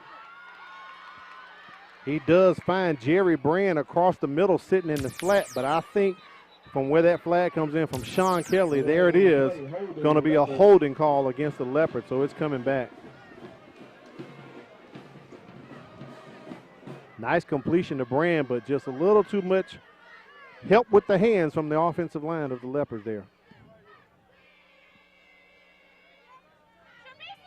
It'll be easy. Got a holding on the offense. It's a 10-yard penalty from the spot of the foul. We'll replay 3. Let's take it down the sideline, check in with Mike Herndon. Tonight is September the 11th, and we had a moment of silence before the game, as I'm sure it has been done at high school games across the country. And those of us who are old enough to remember that terrible day certainly will never forget where we were when we heard the terrible news. That's certainly true for Citronelle coach Jason Barnett. He was at Escambia Academy in Atmore at the time, and told me that earlier today that he actually had a dream the night before that terrible day of a terrorist attack. It was not the same kind of terrorist attack that eventually happened, but as the rest of us spent that rest of that day in disbelief staring at our TVs, he had an eerie reminder or an eerie memory from the night before to carry with him as well. Great work there, Mike. We do appreciate that. We know this is a day recognized and a great day of tragedy that happened across the country as Blount cannot convert on that 3rd down, Corey. So as you think about it some years ago, Corey, how about yourself? Where were you on 9/11? Hillsdale Middle School. Mr. Larry Mouton, I do believe, was the principal at the time at Hillsdale Middle School, and just will never forget. Yeah. The Pentagon also hit, and in my mind, you always thought the Pentagon would have some type of big guns come out and destroy anything that got in its way. But just not like in the movies. Not like in the movies. That's exactly where I was, and I'll never forget that day either.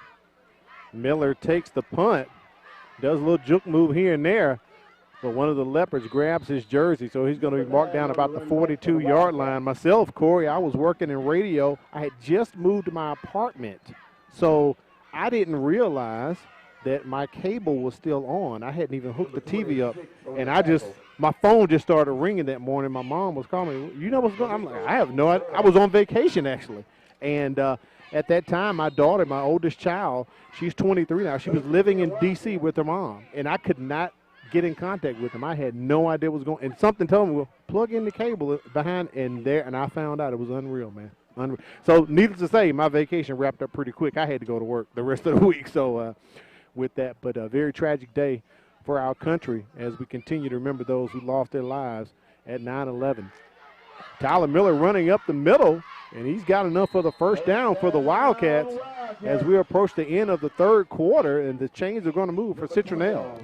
Miller has made a couple of great moves tonight and really made the Blount Leopards tackle air. Yeah. As he has been able to plant his feet and make the Blount Leopards miss on several occasions. As you look at that replay, and what an outstanding job on that run by Miller. Just freezes the defenders and then takes a couple of them with a ride. And we have 20 seconds remaining here in the 3rd quarter, and Citronelle will have to run one more play before we end the quarter. Harvey gets that one out to his receiver. Sawyer Simonson picks up a couple. About 5 yards. Looks like they're going to give him credit for 5 years. So it'll bring up 2nd down here for Citronelle as we wrap up the 3rd quarter, heading into the 4th.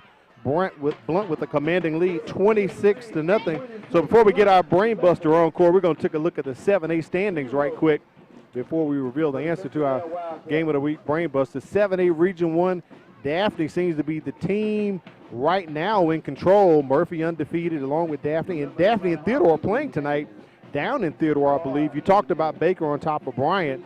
And Fairhope took their first region loss to Daphne last week, but I've been impressed with the Pirates as well. Murphy's over the MGM, and you talked about Davidson being down the Enterprise. I believe Fairhope is at Foley tonight, if I'm correct. So looks like everyone in 7A Region 1 is playing each other except for Davidson. They're playing out of region, hosting Enterprise over at Baker High School. So there's a look at your 7A Region 1 standings. All right, Cora, let's get it up. Your Game of the Week brain buster. What former Blount player was named 6A Back of the Year and was a member of the Alabama Sports Writers Association Super 12 team? Gator bait. That's going to be one. Kadarius Toney. All right. Would be my answer for this brain buster. We'll get the guys in the truck to reveal the answer. And Cora, let's see if you are correct.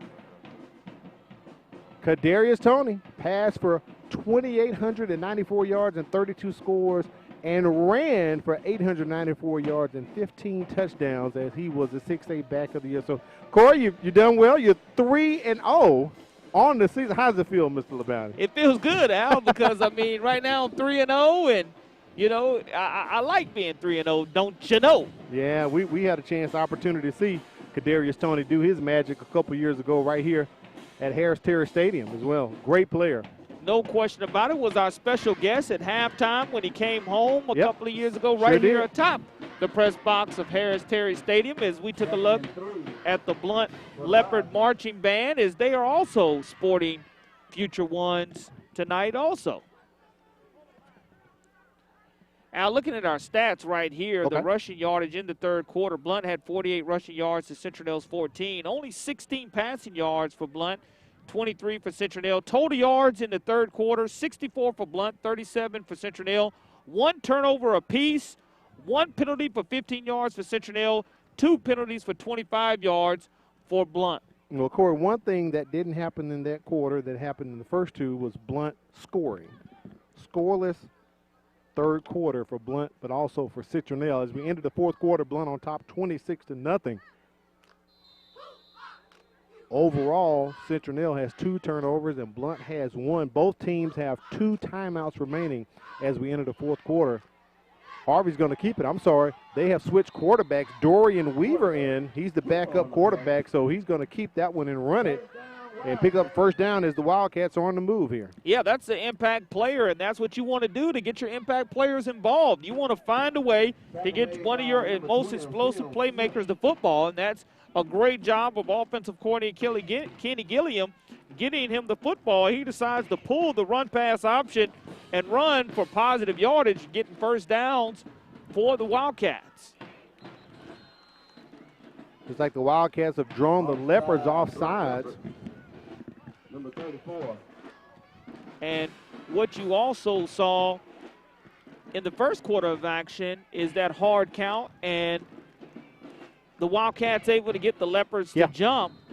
But again, this is the second time that they've been deep in Leopard territory here in the second half of action. Wildcats looking for some type of spark. They switched quarterbacks, bringing in senior Dorian Weaver. Just to the right of him is his senior counterpart, Tyler Miller. Hand off to Miller, weaves his way through the hole, wrapped up by Big Lee Hunter. But he picked up a good amount right there, Corey, after that penalty. So it'll be a second and about 3 yards coming up for Citronelle. Good job of Anthony Jones and Lee Hunter both combining on that tackle. Anthony Jones makes contact first, the 210-pound sophomore. And now you're looking at second down and a long 3 yards to go for the Wildcats.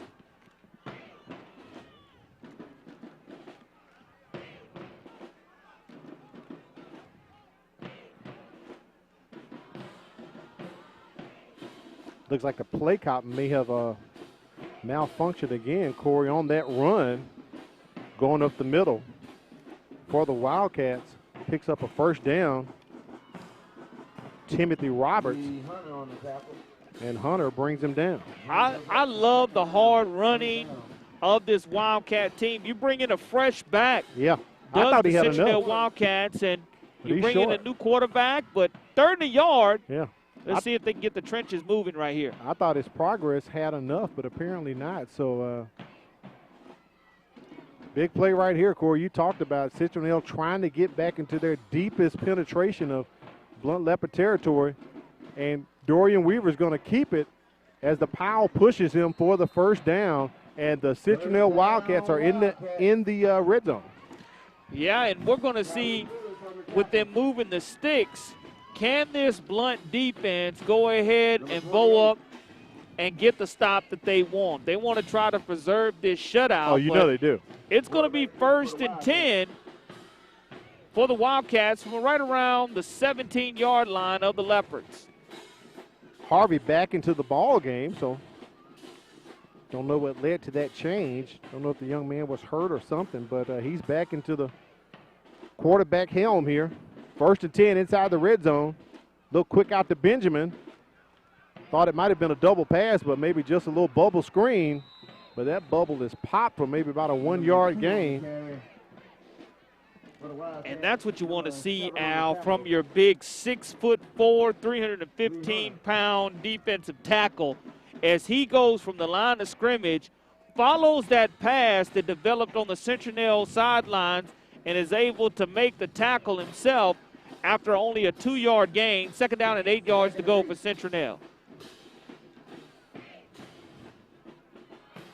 Inside the red zone, Wildcats definitely need some motivation, get some points on the board right here. You don't want to go back up Highway 45 empty-handed.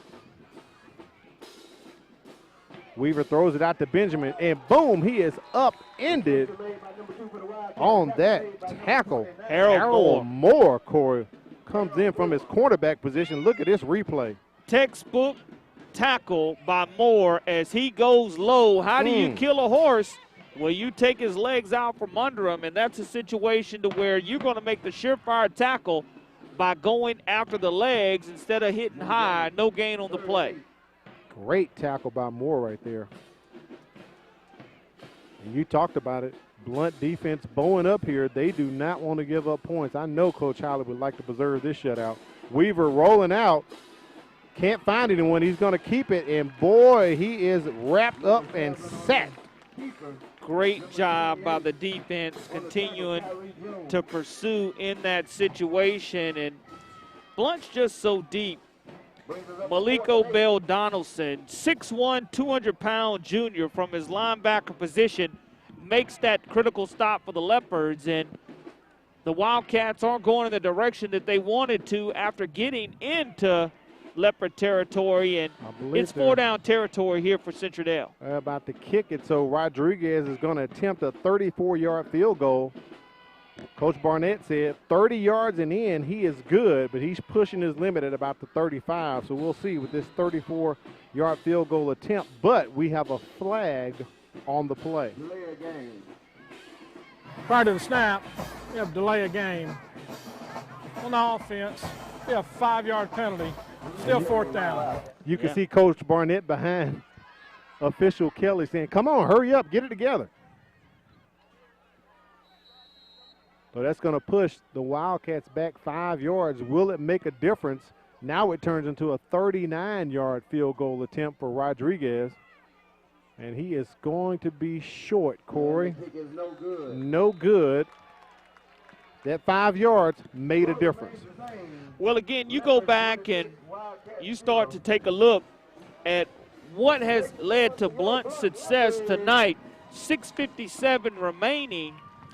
They've been able to do a great job defensively of holding Citronelle to no points. And credit to Coach Barnett for going for that point right there, for that long field goal attempt. And you look at what Blount had to do to win this game tonight. They needed to find the identity of the team. They've been able to do that in regards to rushing the football, dominating the trenches. They've been able to do that and put a pause on the penalties. That's the biggest thing that they're going to have to work forward to next week when they play Saraland. You look at Citronelle, they need that special team spark. Well, Coach Barnett was about to give it to him right there, but unfortunately they missed it.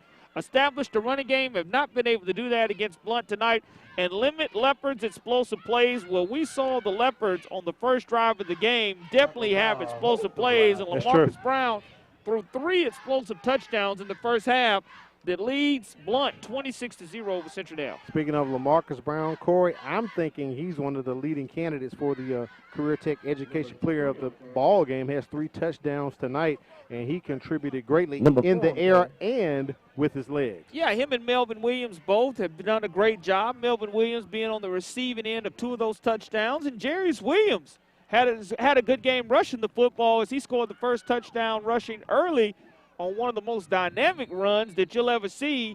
It's definitely huddle-worthy of a film for this young man in his high school football career. Doing a great job running the football as Deshaun Williams gives him a breather. And speaking of Melvin Williams, he is now under center taking the snaps as LaMarcus Brown has been pulled, and he's getting his rest. And I think Coach Holly has pulled a few of his starters as we have our heat timeout at 5:57 here at Harris Terry Field. So, Corey, I think you're probably right about that. I'm digging a few of those candidates. Let's take a look at the remaining schedule here for the Blount Leopards. We know their first 3 ball games resulted in forfeits there. And right now, there it is sitting next week. Saraland, that's going to be a big ball game. Blount ranked number 3 in the state in 6A. Saraland ranked number 5. And then the week after that, Corey, they're playing at Mary Montgomery. And then it's just region games the rest of the way for the Leopards, as you can see. And notorious of Coach Holly and his scheduling, he always, some kind of way, Corey, gets that last week off. So the Blount Leopards wrap it up on October 22nd this season. A great way to just recharge and recoup your batteries going into playoff action. Yeah. And you would rather play that straight schedule. But, again, the matchup next week, Blount and Saraland, should be a spectacular one in regards to 6A Region 1. Yeah.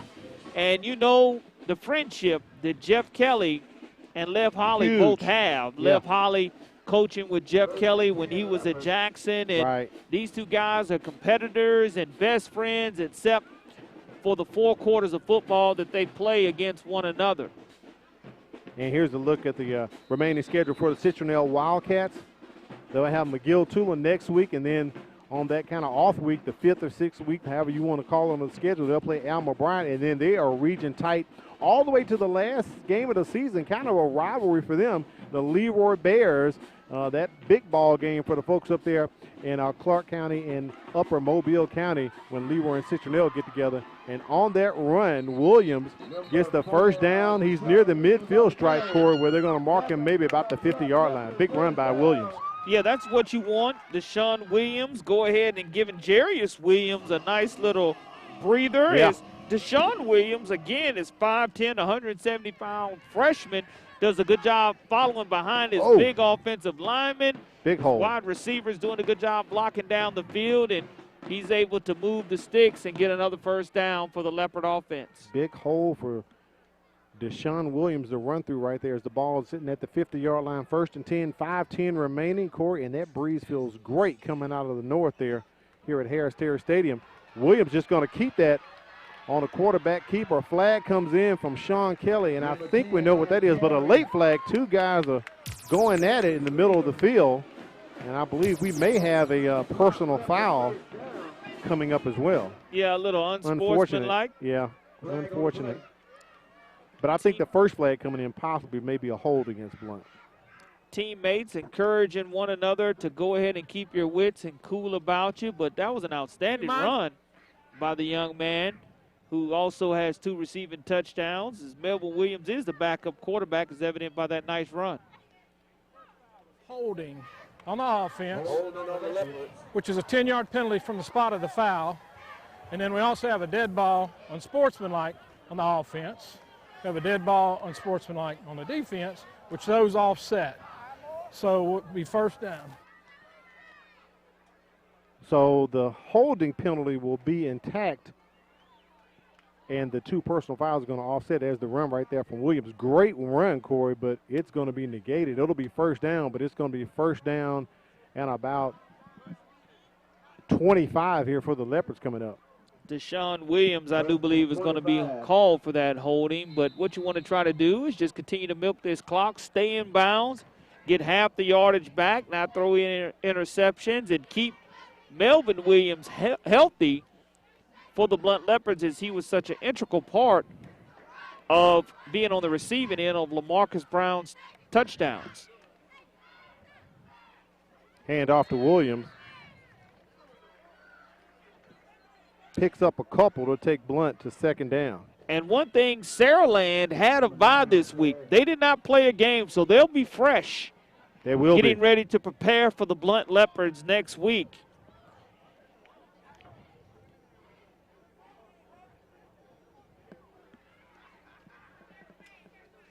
Second down here coming up for the Leopards. And, Corey, you bring a very good point. With Jeff Kelly and his quarterback Carson Green, a lot of talk about him being one of the top quarterbacks in the area, and they will come in well-rested, ready to take on these Blount Leopards. That will technically be just their second game of the season. Yeah, I mean, it's a situation to where Blount has waited and waited and waited to play. They get an opportunity to play, and Saraland has played and waited and played and waited, and now you're going to have two big-time programs playing one another next week. But I'm excited to see what the outcome of that game will be, as Blount's now in the third down and close to 30 yards to go situation. Clock continues to run as Melvin Williams directs Deshaun Williams over just a little bit. Rolls out, cannot find anyone, but does locate a man, cannot get it completed.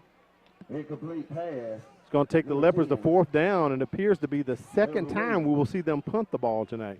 One thing for sure, though, Bruce Crenshaw, Mario Hardy, Kelvin Eaton, Peyton Daly, and Connor Howard gave LaMarcus Brown plenty of time early in this contest to throw the football and to create holes for Jarius Williams. And Jarius Williams did a great job creating yards after contact. But this drive right here is going to stall out as this great Citronelle defense, who has 4 returning starters from a year ago, are going to continue to learn. And Dorian Weaver has played both ways for the Wildcats, as he's played running back, receiver, quarterback. He's done it all, linebacker for the Citronelle defense. This is a young man at 6'3", 220 pounds, is definitely a player that stands out, and one of the reasons you see why he's an impact player for Citronelle. And it doesn't get any easier for the Wildcats, as they have McGill Tulin next week, who are leading Gulf Shores 36-0. Got to thank the folks at Future Ones, where you can get team apparel and equipment from baseball to wrestling and all sports in between. Make sure you wear the future. Wear Future Ones. Also, Firehouse Subs. Enjoy more subs. Save more lives. A portion of subs purchased will go to the Firehouse Subs Public Safety Foundation, providing life-saving equipment to first responders. And Corey, it wasn't life-saving, but it was right on time. Jim and Susie Sherman with the eats today at Firehouse Subs from their Greelite Road location. I was able to get me a sandwich or two before the ball game, so thanks to Firehouse Subs and Future Ones. Coach Lev Holly called a timeout before the Leopards were penalized for having 12 men on the field. One of their players was not able to get off the field in time, so he decides to use a timeout and not suffer 5 yards and pin Myron Dunklin closer to the end zone there. So Dunklin's going to line up at about the 16-yard line to get this punt off for Blount.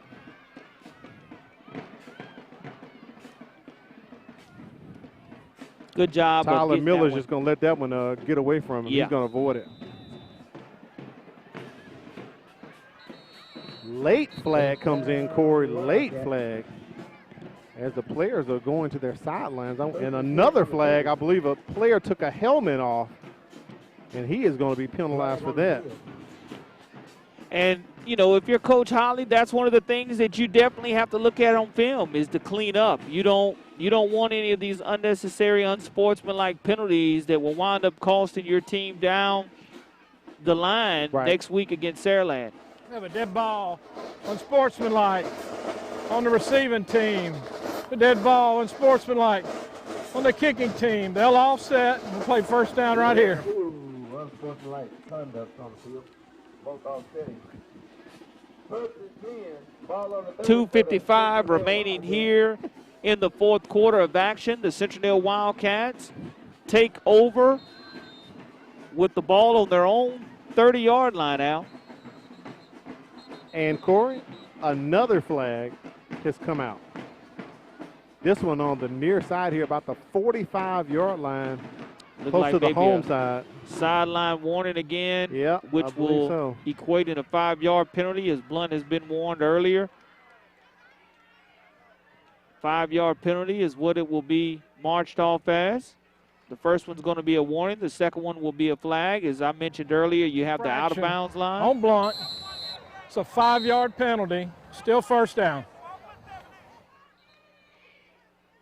Well, that's something Whitehead Sean Kelly told us about before the ball game. The coaches have the 10 to the 10, but he said if you get outside that zone, now you're in my comfort zone now. But also you mentioned it about that line that has been established right here on the sidelines that the coaches have to be behind. And the state is really big about making sure social distances is being practiced as best as possible, but keep these folks off the field.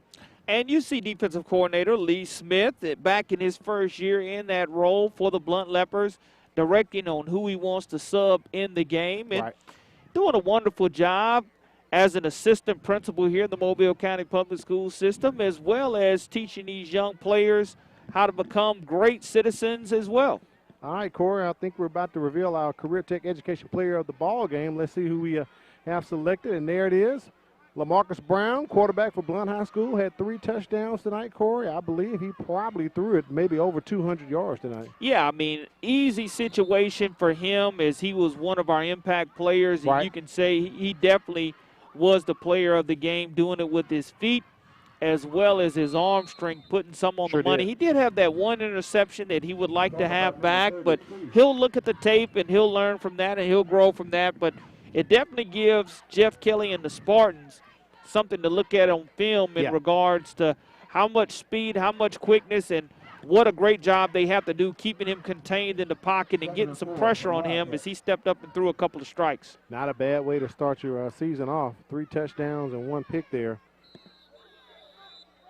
Just got an update from our buddy Richard Burton over at the UMS Wright St. Paul's game. UMS Wright 30-28 with 9:50 left in the fourth quarter. Yeah, fantastic finish coming there. Battle of Old Shell Road, and Theodore now leading Daphne 14-7 with 2:41 left in the contest as well. That's impressive. I was talking to Dave Schultz yesterday over at WNSP, and he was asking what would it probably take for Theodore, and I said for Coach Eric Collier, they got to get that defense to slow Daphne down because they can get quite explosive with quarterback Trent Battle. And if that's the case, they're playing right into Theodore's hand. The biggest thing, though, is Kirsten Rogers makes his return for the Theodore Bobcats as we saw him concussed in week 0 for the Theodore Bobcats against Saraland. So now he has a couple of weeks to go ahead and get his wits about him. And him and T.J. Richardson both create a dynamic 1-2 punch for the Theodore offense.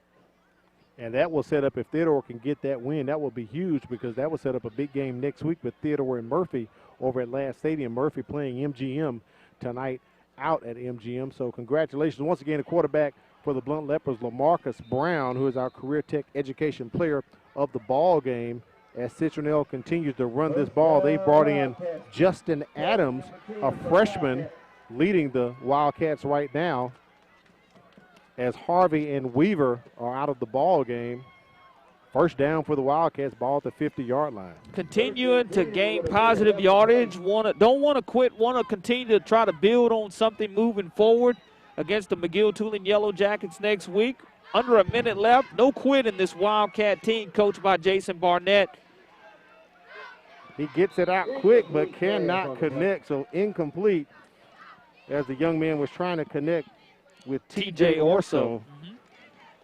And Orso, the 5'9", 165-pound senior. And just want to thank Coach Barnett and his staff for getting us all our information in a very timely manner this week. Again, no quitting his team as they lost a heartbreaker 1 week ago. Just came up against a hungry and tough Blount team tonight. But Coach Holly want to thank his staff as well for getting us our stats early. And always being approachable and getting us what we need to make this Right. MCPSS TV network broadcast possible. It helps us out as we're under 1 minute remaining here in the contest. Third down for Citronelle. Murphy leading MGM 31-13. So it looks like Murphy's going to capture that win. Orso's going to keep that. I'm sorry, not Orso. Justin Adams on the carry. Third down. Fourth down. And I believe, Corey, that may be our last play of the ball game. As Coach Barnett is just going to pull his guys off the field. So Blount is going to secure a 26-0 victory. Their first actual ball game of the season, and they get the win over Citronelle, a region win on top of that. The biggest thing is the great explosive start that you saw by this Blount Leopard team. Jarius Williams did a wonderful job of establishing the running game for the Blount Leopards and Lev Holly. And what happens when you establish the running game? It opens up the passing game, and this great veteran offensive line of the Blount Leopards did a great job giving Brown time to throw the football. He did so, having 3 first-half touchdowns. They started the game in the first half the way they wanted to, didn't come out in the third and fourth quarter and finish the game like Coach Holly asked them to do at halftime. But that's credit to this Citronelle team and showing no quit and saying, hey, we're not going to give up any more than we did in the first half. That's right. Hopefully playing the third and fourth quarters, wishing they would have played the first half that way, giving themselves an opportunity. But Coach Barnett does a great job. Citronelle fans came out and supported this team and will continue to do so as the season moves along. But I know this Blount Leopard program is just happy that they were able to play a football game finally. All right, we're going to get our game stats up here, Corey. Take a look at the overall. Right there, rushing yards, you talked about it. Blount with 287 rushing yards, 145 passing. Total yards, 432. 2 turnovers for Citronelle, 1 for the Leopards. I know Coach Holly's not going to like that last line, Corey. 11 penalties for 80 yards. You find that way to improve, and how do you do that? You put a pause on those penalties, which is exactly what they're going to have to do moving forward against a great Saraland team. But 432 yards of total offense, that's impressive in any book, and it's exactly what Lev Holly wanted, the Leopard program wanted, getting the W here in the first game here at Harris Terry Stadium. All right, speaking of Coach Holly, we're going to take it down to the field. Mike Herndon is with winning coach Lev Holly, and I believe he may have our career tech education player LaMarcus Brown as well. Here with Blount coach Lev Holly and our player of the game, LaMarcus Brown. Coach, a dominant first half, a little uneven second half. How do you feel about how the game came out, and how important was it for that defense to hold the shutout? It's always important to get the win, and one thing about it, we talked about it. You looked on defense, man, we think it's 2 guys returning. So, we'll take the W anyway and go back to the drawing board and just try to have a better week next week. We got a tough Saraland team coming in here. Coach Kelly, the old guys do a magnificent job. As my former boss, he's going to be have them prepared, have them ready to go, but we'll be ready to go also. LaMarcus, 2 touchdowns tonight. How did you feel out there throwing the ball? Feel good. Just feel good to being back on the field and just keep going at it. Start now. Start from here. It's been a long wait for you guys to get on the field, missing the first 3 games. How difficult was that for you, and what kind of release was it tonight to finally get to play? It was a good release. All that hard work we put in, just wanted to show it off now. It's that time to show it off. Thanks a lot, and congratulations on a great win. All right, Mike, we appreciate it. Coach Holly talking about it. He knows he's got a tough road to hoe next week with Saraland coming in. Yeah, you can always improve. Now you have something on film to improve, something that the guys can see. Hey, these are the mistakes that we made. These are ways that we can become better. Citronelle, no quit in them, but it's a tough 6A Region 1, Al. All right, Corey Bounty, that's going to wrap it up for us. For Corey Bounty, Mike Herndon, China Power with the stats. Also, my man, Fran Conaway, engineering, producer Quentin Howard, and director Wade Ford. I'm Al Wheaton, thanking you for joining us for another MCPSS High School Football Game of the Week. Blount gets the win, 26-0.